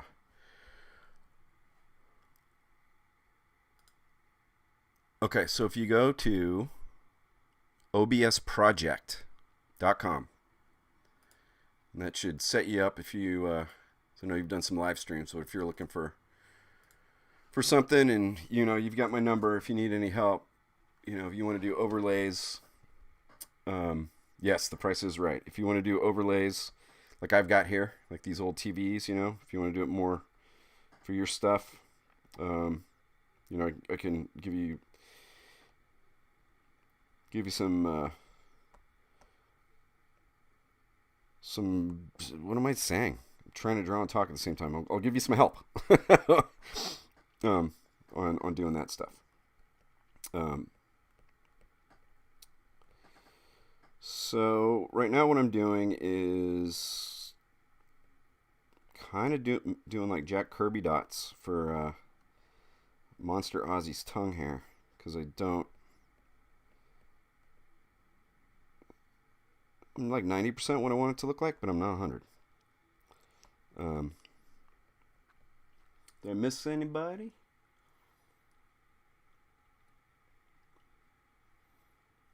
There's a lot of people who have YouTube channels that you need to watch, and I think almost everybody here does, right?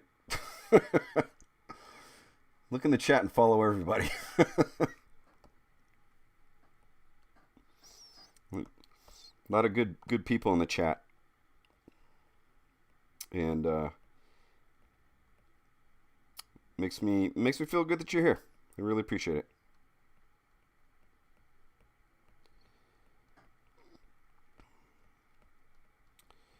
All right, I might be trailing off here unless anyone's got any questions for me, because I can probably just finish this tongue later, because basically the inks are done. I'm just adding little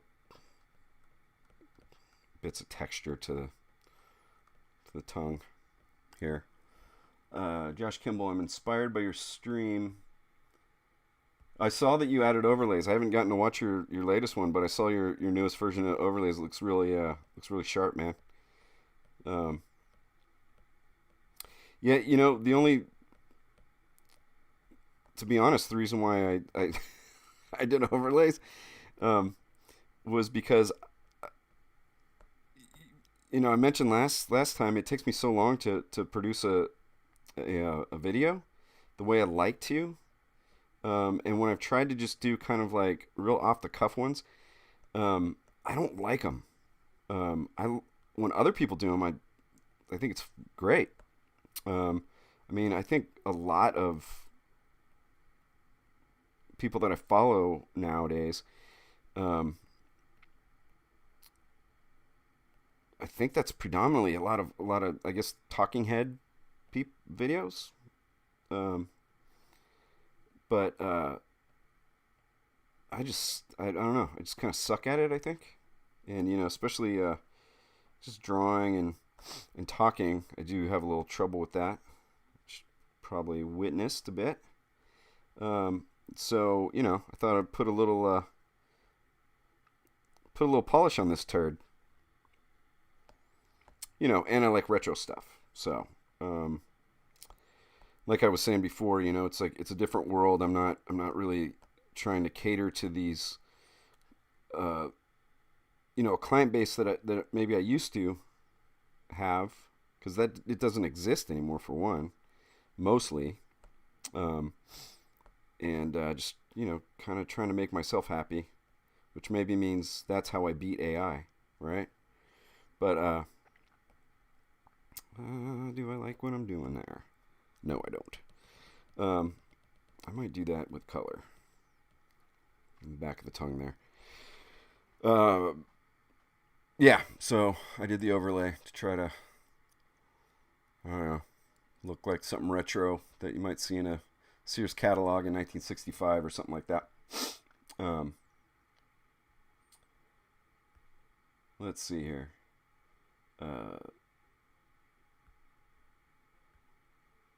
Jim Lujan.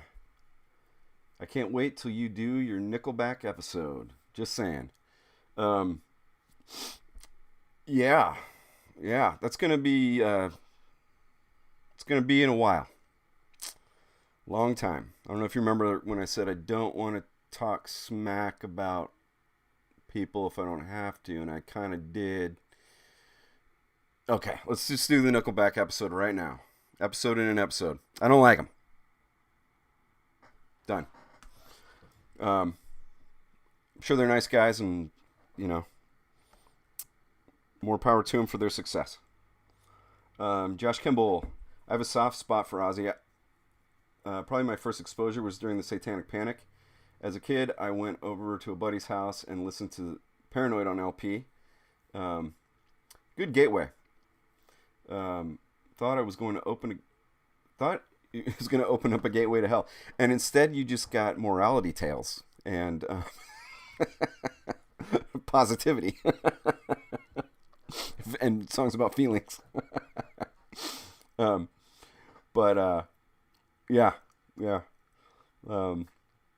Ozzy the first time, I said in the last stream, it was Never Say Die, which is one of the more positive, uplifting Black Sabbath songs, and I still listen to this day. My daughter and I, we have a playlist that's just all positive songs, and that's on it. It's a playlist we made during the pandemic when everything was looking pretty bleak, and Black Sabbath is on it.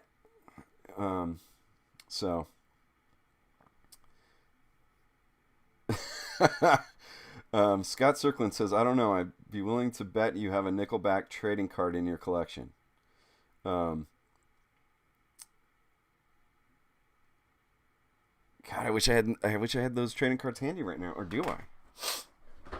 Let me show you something that Scott Circlin. Go over to circworks.com. You can get. I do have them handy. Let's switch over to this. Yes, you should check his channel out, and when he creates these things I'm about to show you here. Probably be better if I wasn't trying to be retro all the time and did this in color here, right? But I didn't set up for that right now. So, Scott has made a bunch of these, and they are, you know what? Can I change this real quick? Let's see if I can change the colors real quick. You got to see the colors. This is webcam properties. No. All right. If it takes too long, we'll have to deal with the black and white. Oh, I found it. Whoa. That is some crazy talk right there. OBS with the colors. Okay. That's good enough, I guess. So, Scott I have a bunch of them here. They're fantastic. Let me just get them out right now. We're going to talk about Scott Circlin for a minute or two. So, he does these like old style trading cards for things that didn't have. I'm trying to get without glare. Trading cards for things that didn't have them in the era when we were all collecting trading cards. Now, this is for Kiss Phantom of the Park, which was a television movie. There's no trading cards for this. There was Kiss trading cards, but not for Phantom of the Park. Now there are. And he also makes them with the waxy paper, and there's gum inside. Just like in the old days. He even made my favorite movie, Um, I've got some more down there too, but let's move on. Real quick. Josh Kimball says, "Yeah, Ozzy was all positivity. It's fun. It's funny how many of those early metal albums were like high fantasy and positive vibes, so parents were losing their minds." Yeah, it's like I said, the monster stuff and even like the devilish overtones and stuff. It was just it was being a rebel. That's really all it was, plain and simple. It was entertainment and it was being a rebel. It was not worshiping any devils. Anyway, so Scott made. I guess there's less without the protective covers. I'm a nerd. I want to keep this stuff nice, So we made a punk rock revolution. 1 sticker, 9 photo cards, 1 stick of bubble gum. This one might have been one that I actually chewed on. Yeah, I did. Because I wanted to taste it. I know you put newer stuff in there, but I wanted to see if it had that flavor, So, even stickers, die-cut stickers, like they used to throw in, with the old trading cards. So you got your nice Anarchy there, in case you didn't know it was punk rock. Let's look at what's in the punk rock trading card pack here. Let's all right. All right. Hope this shows up okay. We got the Ramones. All right, we talked about them today. I think the Sex Pistols got maybe half a mention. Black Flag. Got the tattoo from one of those guys. One of those old punk guys who's got that. Got Black Flag. Super big band for me. What do we got here? Let's save that one. Clash. The Clash. Pivotal. I was saying how punk really didn't kick off into the UK until the Ramones went over there to play, start all these bands. But I do have to say that Joe Strummer was in a band called the 101ers, which was called pub rock. Consider them kind of proto punk, and there's a couple songs that the 101ers did that would become Clash songs. But because there he is, Joe Strummer. What we got? Dead Kennedys. They've got some mentions today. Right there. I've got stories about. I'm looking at mirror. Jello. I brought up Jello. I've got some Jello stories I can bring up in another one. Bad Brains. Seminal hardcore punk band. Arguably the band that codified hardcore, although I think hardcore started earlier. Go, listen to the beginning of the show if you haven't. The Stooges. Whoa, I lost it. Again. The Beginnings. Right there. The first album came out the same year as Black Sabbath's first album. Oh, we brought up the Misfits. Metallica's downfall was when they stopped wearing t-shirts of this band. All right? Cliff Burton died, unfortunately. They stopped wearing Misfits t-shirts. Minor Threat. I don't know if I've mentioned them today. I know I mentioned them last stream. Minor Threat. So we've got these legends of punk rock here in this trading card set, including Pitch Black, my band I was just talking about. Let me see. I can't see how the focus that is. There's me. This photo was in Rue Morgue magazine, a horror magazine from Canada that did, when people still read magazines, that did stuff all about horror culture. That included music, so if the Misfits did anything, they would show up in there. And one of our album covers, Pitch Black, we got voted the best album cover of 2001 or 2, I can't remember. And we did some interviews in there. And got to spend a lot of time with the Rue Morgue people when we would tour in Canada, too. So I think they liked us and we liked them. We got our name on the cover. One of the covers I really like is George Romero, and above George Romero it says "Punk Goes Pitch Black" about my band. And last but not least, and probably why Scott brought this up, the icons of hardcore punk rock, Nickelback. And not only do I have one, It came with 2 bonus nickelbacks. So, anyway, so circworks.com. I believe you can just go there and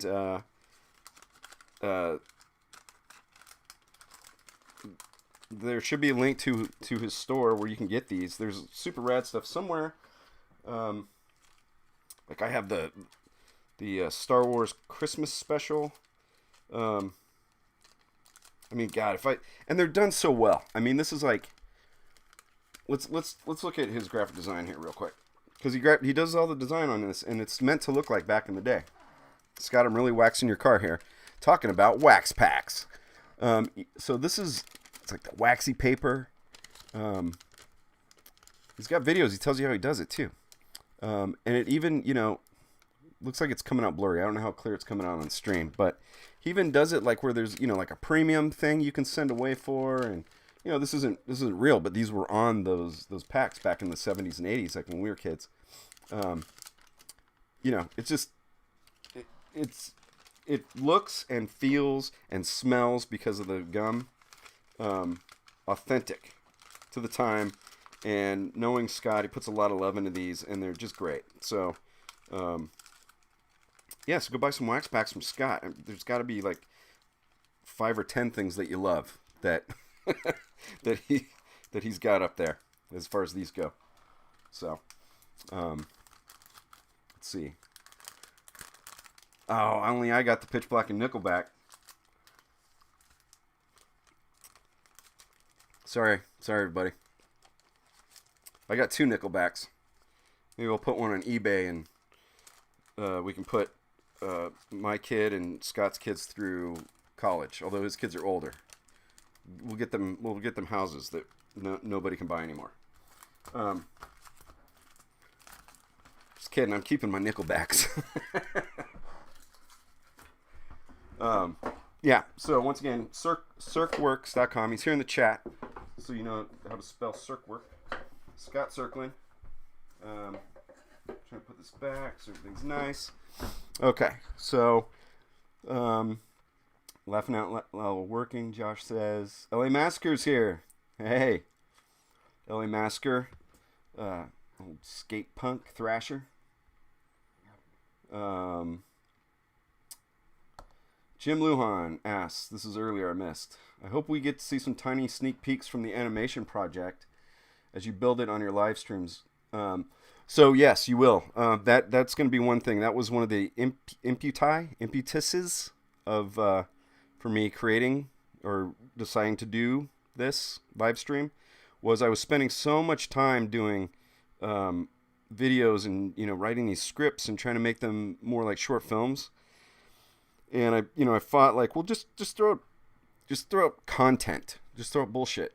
Well, it's not bullshit because I believe it, right? I believe in what I'm talking about, but so that's a bad choice of words. Fast, we'll just say fast, loose and fast. And I tried to do that a couple times, which is me, like, when I was feeling real butthurt about my life falling apart, and kind of coming up with some personal revelations that I thought I would share, and I thought they would have been more impactful if I do it, I guess, with my style of making them more like short films, I suppose. And so anyway, spent way too much time on that. I've been working on this one video all summer, and I just decided today I will try to get it up before my birthday, which is at the very end of August. And it kind of sets the tone for, I guess, the second chapter after losing everything. I've come to some things where I'm not all being butthurt, but I don't like modern society, and it's basically gonna be about me being a middle-aged punk rocker trying to be an artist in a society I have a lot of disdain for, as positively as I can. But I feel like I can talk a little smack on the live stream. It's less pressure, and it's going to be a time that I'm going to devote to these projects that I want to do away from the videos. you know, and the big one is this animated short that I'm working on. So once I finish, I guess it's over there. Yeah, once I finish this guy, this Ozzy tribute here, um, I'm gonna start working. Probably bounce, not all the time, but most of the time, I'll probably be working on the animated series here. Not series, sorry, short. Um, I still have some character designs I want to complete. I've got a lot of work. I mean, I'm doing the whole thing myself, you know. I might even do some like of the soundtrack work here if anybody's interested in. I know that music for someone like me doesn't get, even though it's such a bigger part of my background probably than visual art, doesn't get a lot of love on YouTube. Not that people don't love it, but it doesn't get, you know, a lot of traction. A lot of people skip those videos in the past when I've just devoted them to music. Um, but yeah, so whatever the nuts and bolts are of my animated show, first short, I should say, is that yeah, I'm going to start working on stuff, and you know, setting aside these live stream times for only that, plus the Cursed sketchbook, which is, you know, facetious title I gave it, but it kind of makes it more fun and gives it more of a story and a direction and, you know, shit like that. But you know, and I'll be doing that too because I give myself dedicated time. Some of the stuff, like when I'm writing, I'm not going to sit here and write, you know. That's probably going to be boring, you know. And then some of the stuff that might give away too much in the animated short, I'm going to do behind the scenes, but I'm going to show as much progress process as I can without it ruining the final product. And there's a lot to do. There's a ton to do. So I think there's going to be plenty to see if you're interested in that. So one of the things that's on the agenda for that is, if you're on Patreon, you might have heard I did a song for the soundtrack. And I need to do, I'm getting something here. I need to do some more soundtrack stuff. I've gotten to the point where I need to do, even just scratch voiceover work, because I want to start animating scenes now, you know, and then start plugging in some of my friends who, I don't know, a year and a half ago said that they would do voices, and see if they still want to, you know, things like that. But to get things rolling more. And music is being that it's so big, such a big thing, and even though animation's got, you know, illustration, visual art, all that stuff, it's going to be heavily edited to music, and that's why that's important to me. And I have a scene that's going to be bonkers as far as making music goes, and so I recently got this. It's an early birthday present for me, but it's the Stylophone Theremin. If you know anything about the Stylophone, it's these little electronic keyboard thing which they have built in here, but have added a theremin with all these like droney knobs. You know, it makes it look like you're in a 50s spaceship. But David Bowie, amongst others, used Stylophone. So, and they're considered toys, so they're cheap, but they sound super cool. But anyway, that's an early birthday present I got. And I need to do soundtrack music using that. So I don't know if you want to, you know, I can't sit here and tell you why I'm doing like making ghost noises. But, you know, so anyway, point being is, if it's interesting to other people, I'm going to, largely the live streams will be devoted to, my side projects, you know, my personal projects. I shouldn't say side projects, personal projects. And being that I have to make money these days, not being an artist, it's harder for me to make time, you know, because I have travel time now. Whereas before I could work on personal projects a little more easily, I suppose, when I was a freelance illustrator, when that worked out. Because I could just switch gears and I'd be in the same room, which is also a detriment sometimes, so you might feel burnt out. But Um, but yeah, so yeah. So to answer Jim's question, in 30 minutes or more, that's what's going to happen. Um, and so I'm planning probably after this one's finished to start solidifying some of the stuff for one of the scenes. Um, and I've kind of bounced around since I'm kind of a one man show here, as far as the animated thing, where I've done a sketch of a background and a character design, and then I bounce to a little bit of audio, and then I bounce over back and forth here and there and stuff like that. And um, so so yeah, I'll be doing that and probably working on that sketchbook, because I really want that sketchbook finished as well. Um, yeah, and those are the main things. Not saying I won't do other stuff, but those are the two main things that this live stream is probably going to be showing.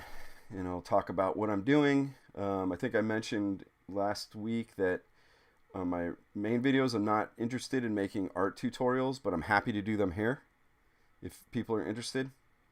Um, I just don't want to spend time editing those tutorials. I did way back in the day, and I think they're fine. Um, I'm just not interested in making them. Um, I've gotten to a point now at my age where, like I said, with the new videos, I have two. One that I've been working on all summer, one that's finished, but it has to come out afterwards because it's part of a larger narrative. Um, my my focus is being an artist in this world and making it. And by artist, I don't just mean a visual artist. I mean musician, writer. I would like it to be artist in the general sense. If you make videos yourself, even if you're just making videos and talking to the camera, you're a filmmaker. Let's just say you're a filmmaker at this point, right? So you're creating something. That's really the thrust of where I want to go. With what's important. And my projects just happen to be what they are, you know. And I know there's a lot of comic book illustrators and writers here, and I still love all that stuff. Just focusing all that into animation, really.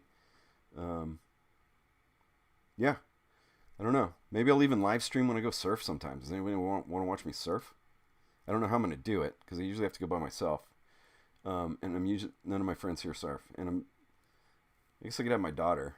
There's one spot I go to where it's in a cove, and so she could be in these rocks where I can see her, and not like way at the beach, and the waves kind of come like that. I should do that in reverse. I don't know how this is doing this stuff, man. It's all mirrored. I don't know. Anyway, she would be on the rocks that go almost, perpendicular to how the waves go. So if there's any problem, I'd be really quick to go to the side. I don't know. Surfing and skateboarding, they're a big part of my life too. They feed into the music and the kind of art I create that's not surfing and skating. So, whatever goes, but I guess I'm starting to babble. But yeah, mostly it's going to be about creating projects. And animation is my number one. It keeps getting put on the shelf too much, and it's too important. I think having a birthday come up, and having an icon that was influential pass away, makes me think about my mortality also, because some of the stuff that made him sick or that he was unhealthy with was the same stuff that my father was. So, brought me back to losing my dad.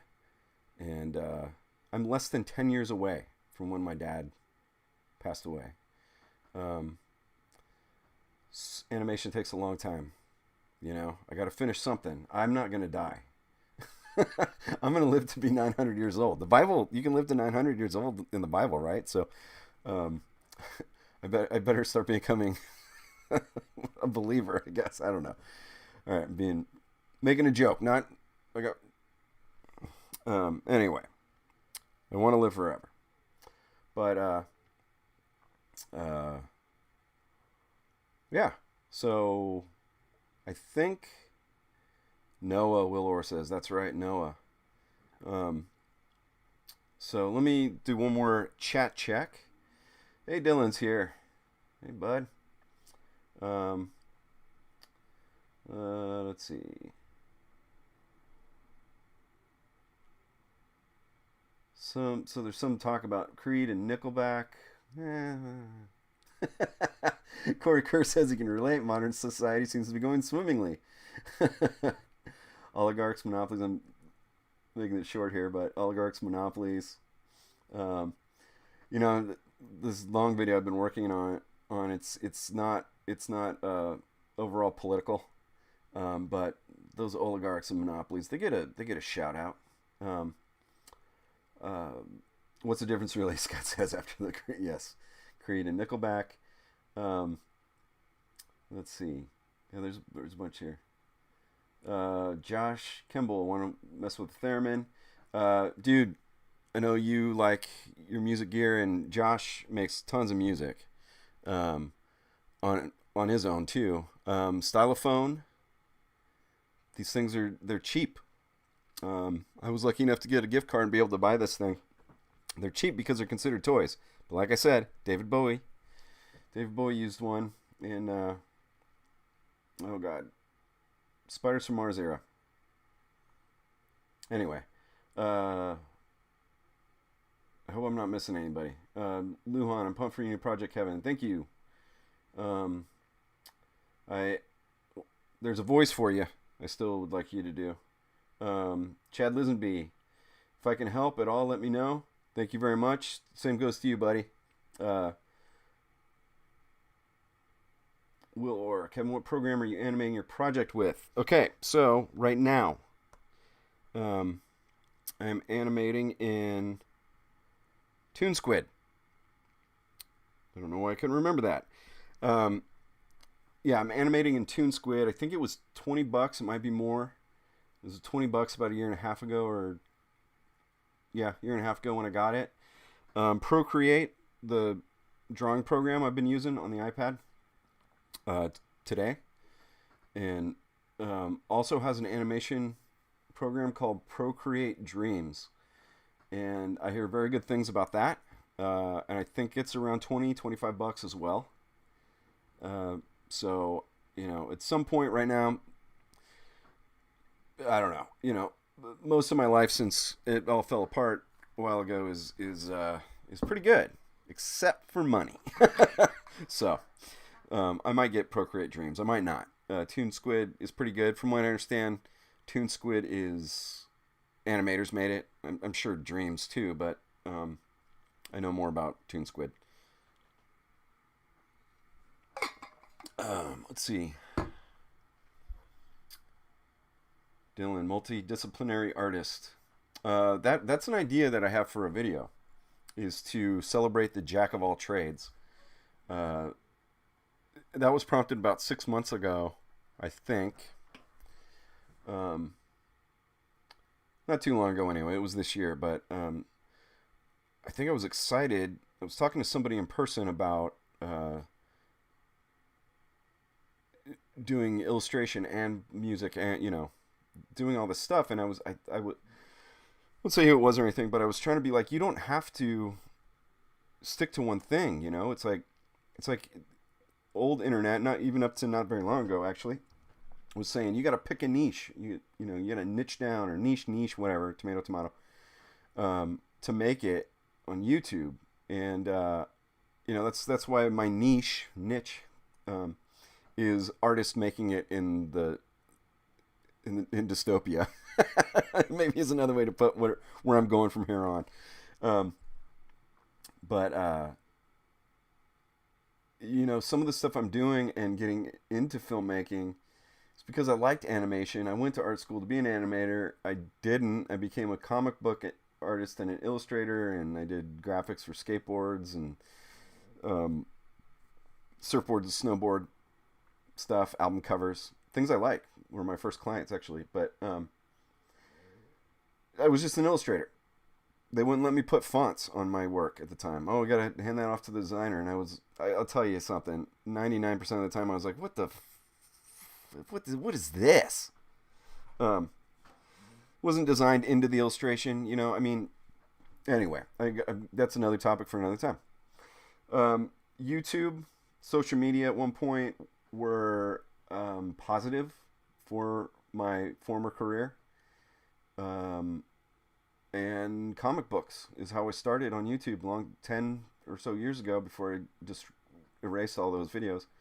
Um, and but in that, my love of animation, being illustrated film with sound and all that kind of stuff, it just all came back, and filmmaking and the writing that goes with it is, you know, writing my own stories, comics, and got these animation scripts and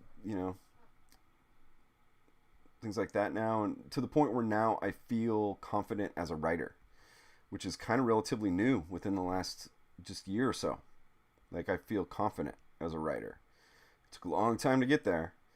My filmmaking skills are limited by money and the software I can do and use for free, and the skills I have right now with the tools I have.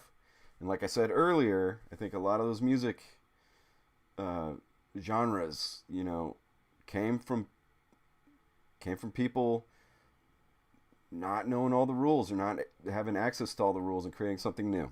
So I'm not mad if my stuff looks amateurish. I'm sometimes I want an effect and I can't do it because I have iMovie. I don't have I don't know why it's escaping me now.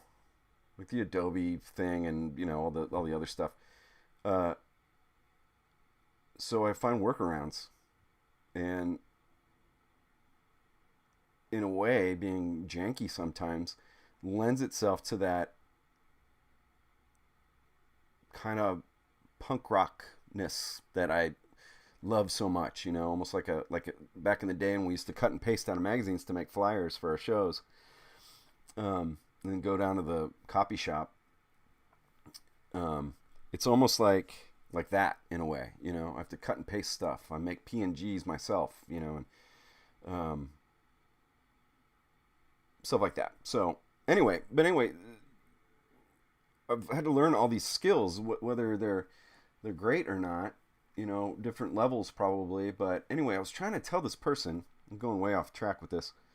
I was trying to tell this person, I was kind of trying to encourage him, like, you don't have to just settle in one thing, you can be a little more broad with more, you can lend more. Like, I can be an illustrator who has played in bands and plays music. Oh shit, both those things work in animation. I gotta write that. I gotta edit it. I gotta learn how to do all that stuff. You know what I mean? So after years of doing this stuff, I feel confident in a few things.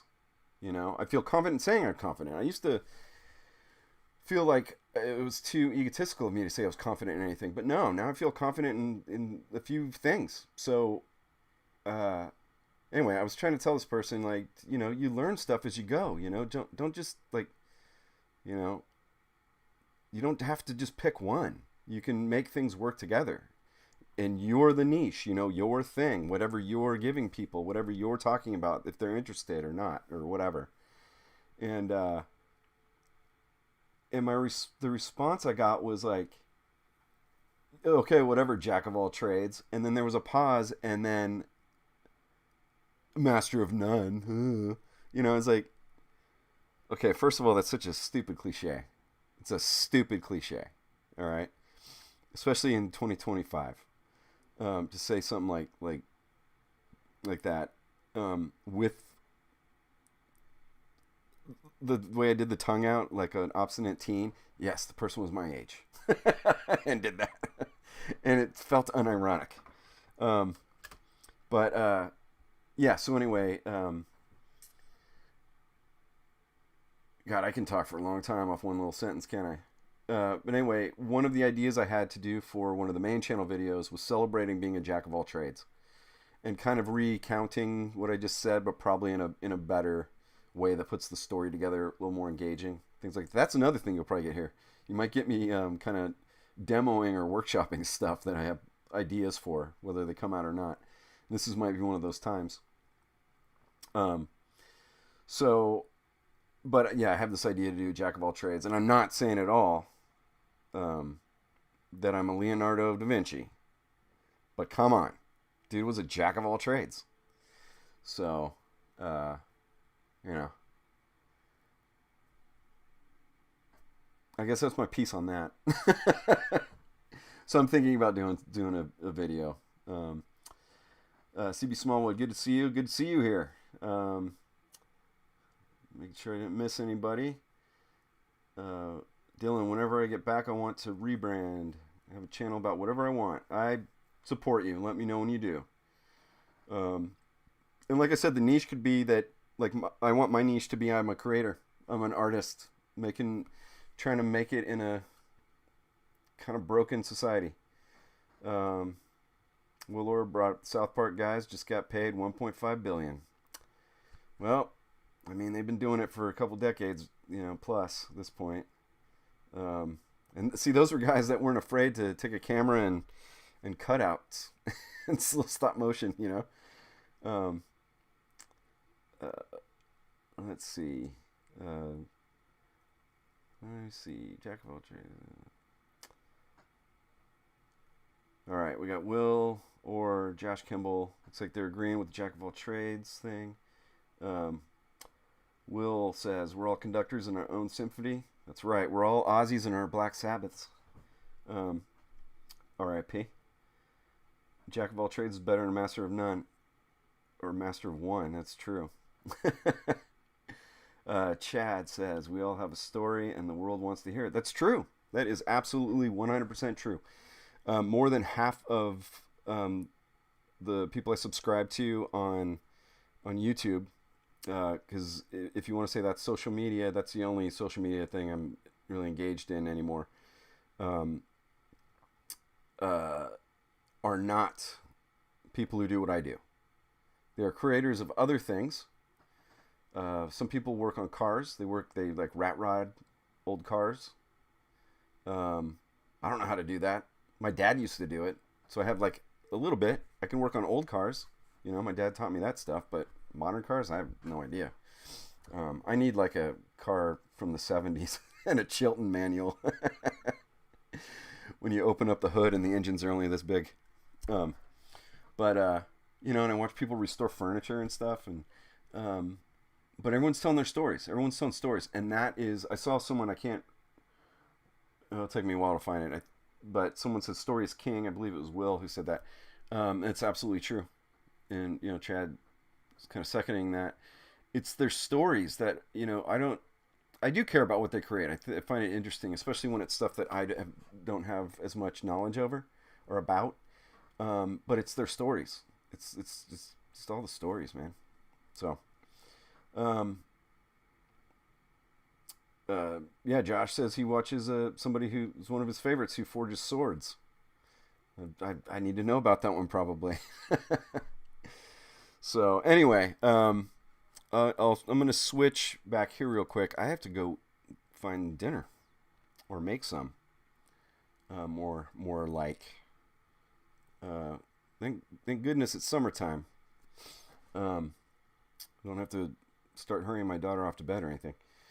So anyway, on screen there, that's the inks. I'm going with that as the final inks. I'm gonna color these halftone like in the newspaper or old comic books. There's the inks without the blue background sketch. And I will return in the next day or two, I'm hoping, because I'm thinking about doing this. Oh, I just saw a mistake I made. Damn it. I'll fix that later. I want to do these live streams like once or twice a week, hopefully, so people don't get sick of them. And main channel videos once or twice a month, since those take a while. I'm going with that for now. That said, it might change in tomorrow. Anyway, hey, thank you everybody. Thank you everybody for showing up. I really appreciate it. I don't know how to express it because I really thought that nobody was going to be here. So it means quite a bit to me that you are here. Yeah. So anyway, thank you. I hope to see you soon. So bad with goodbyes.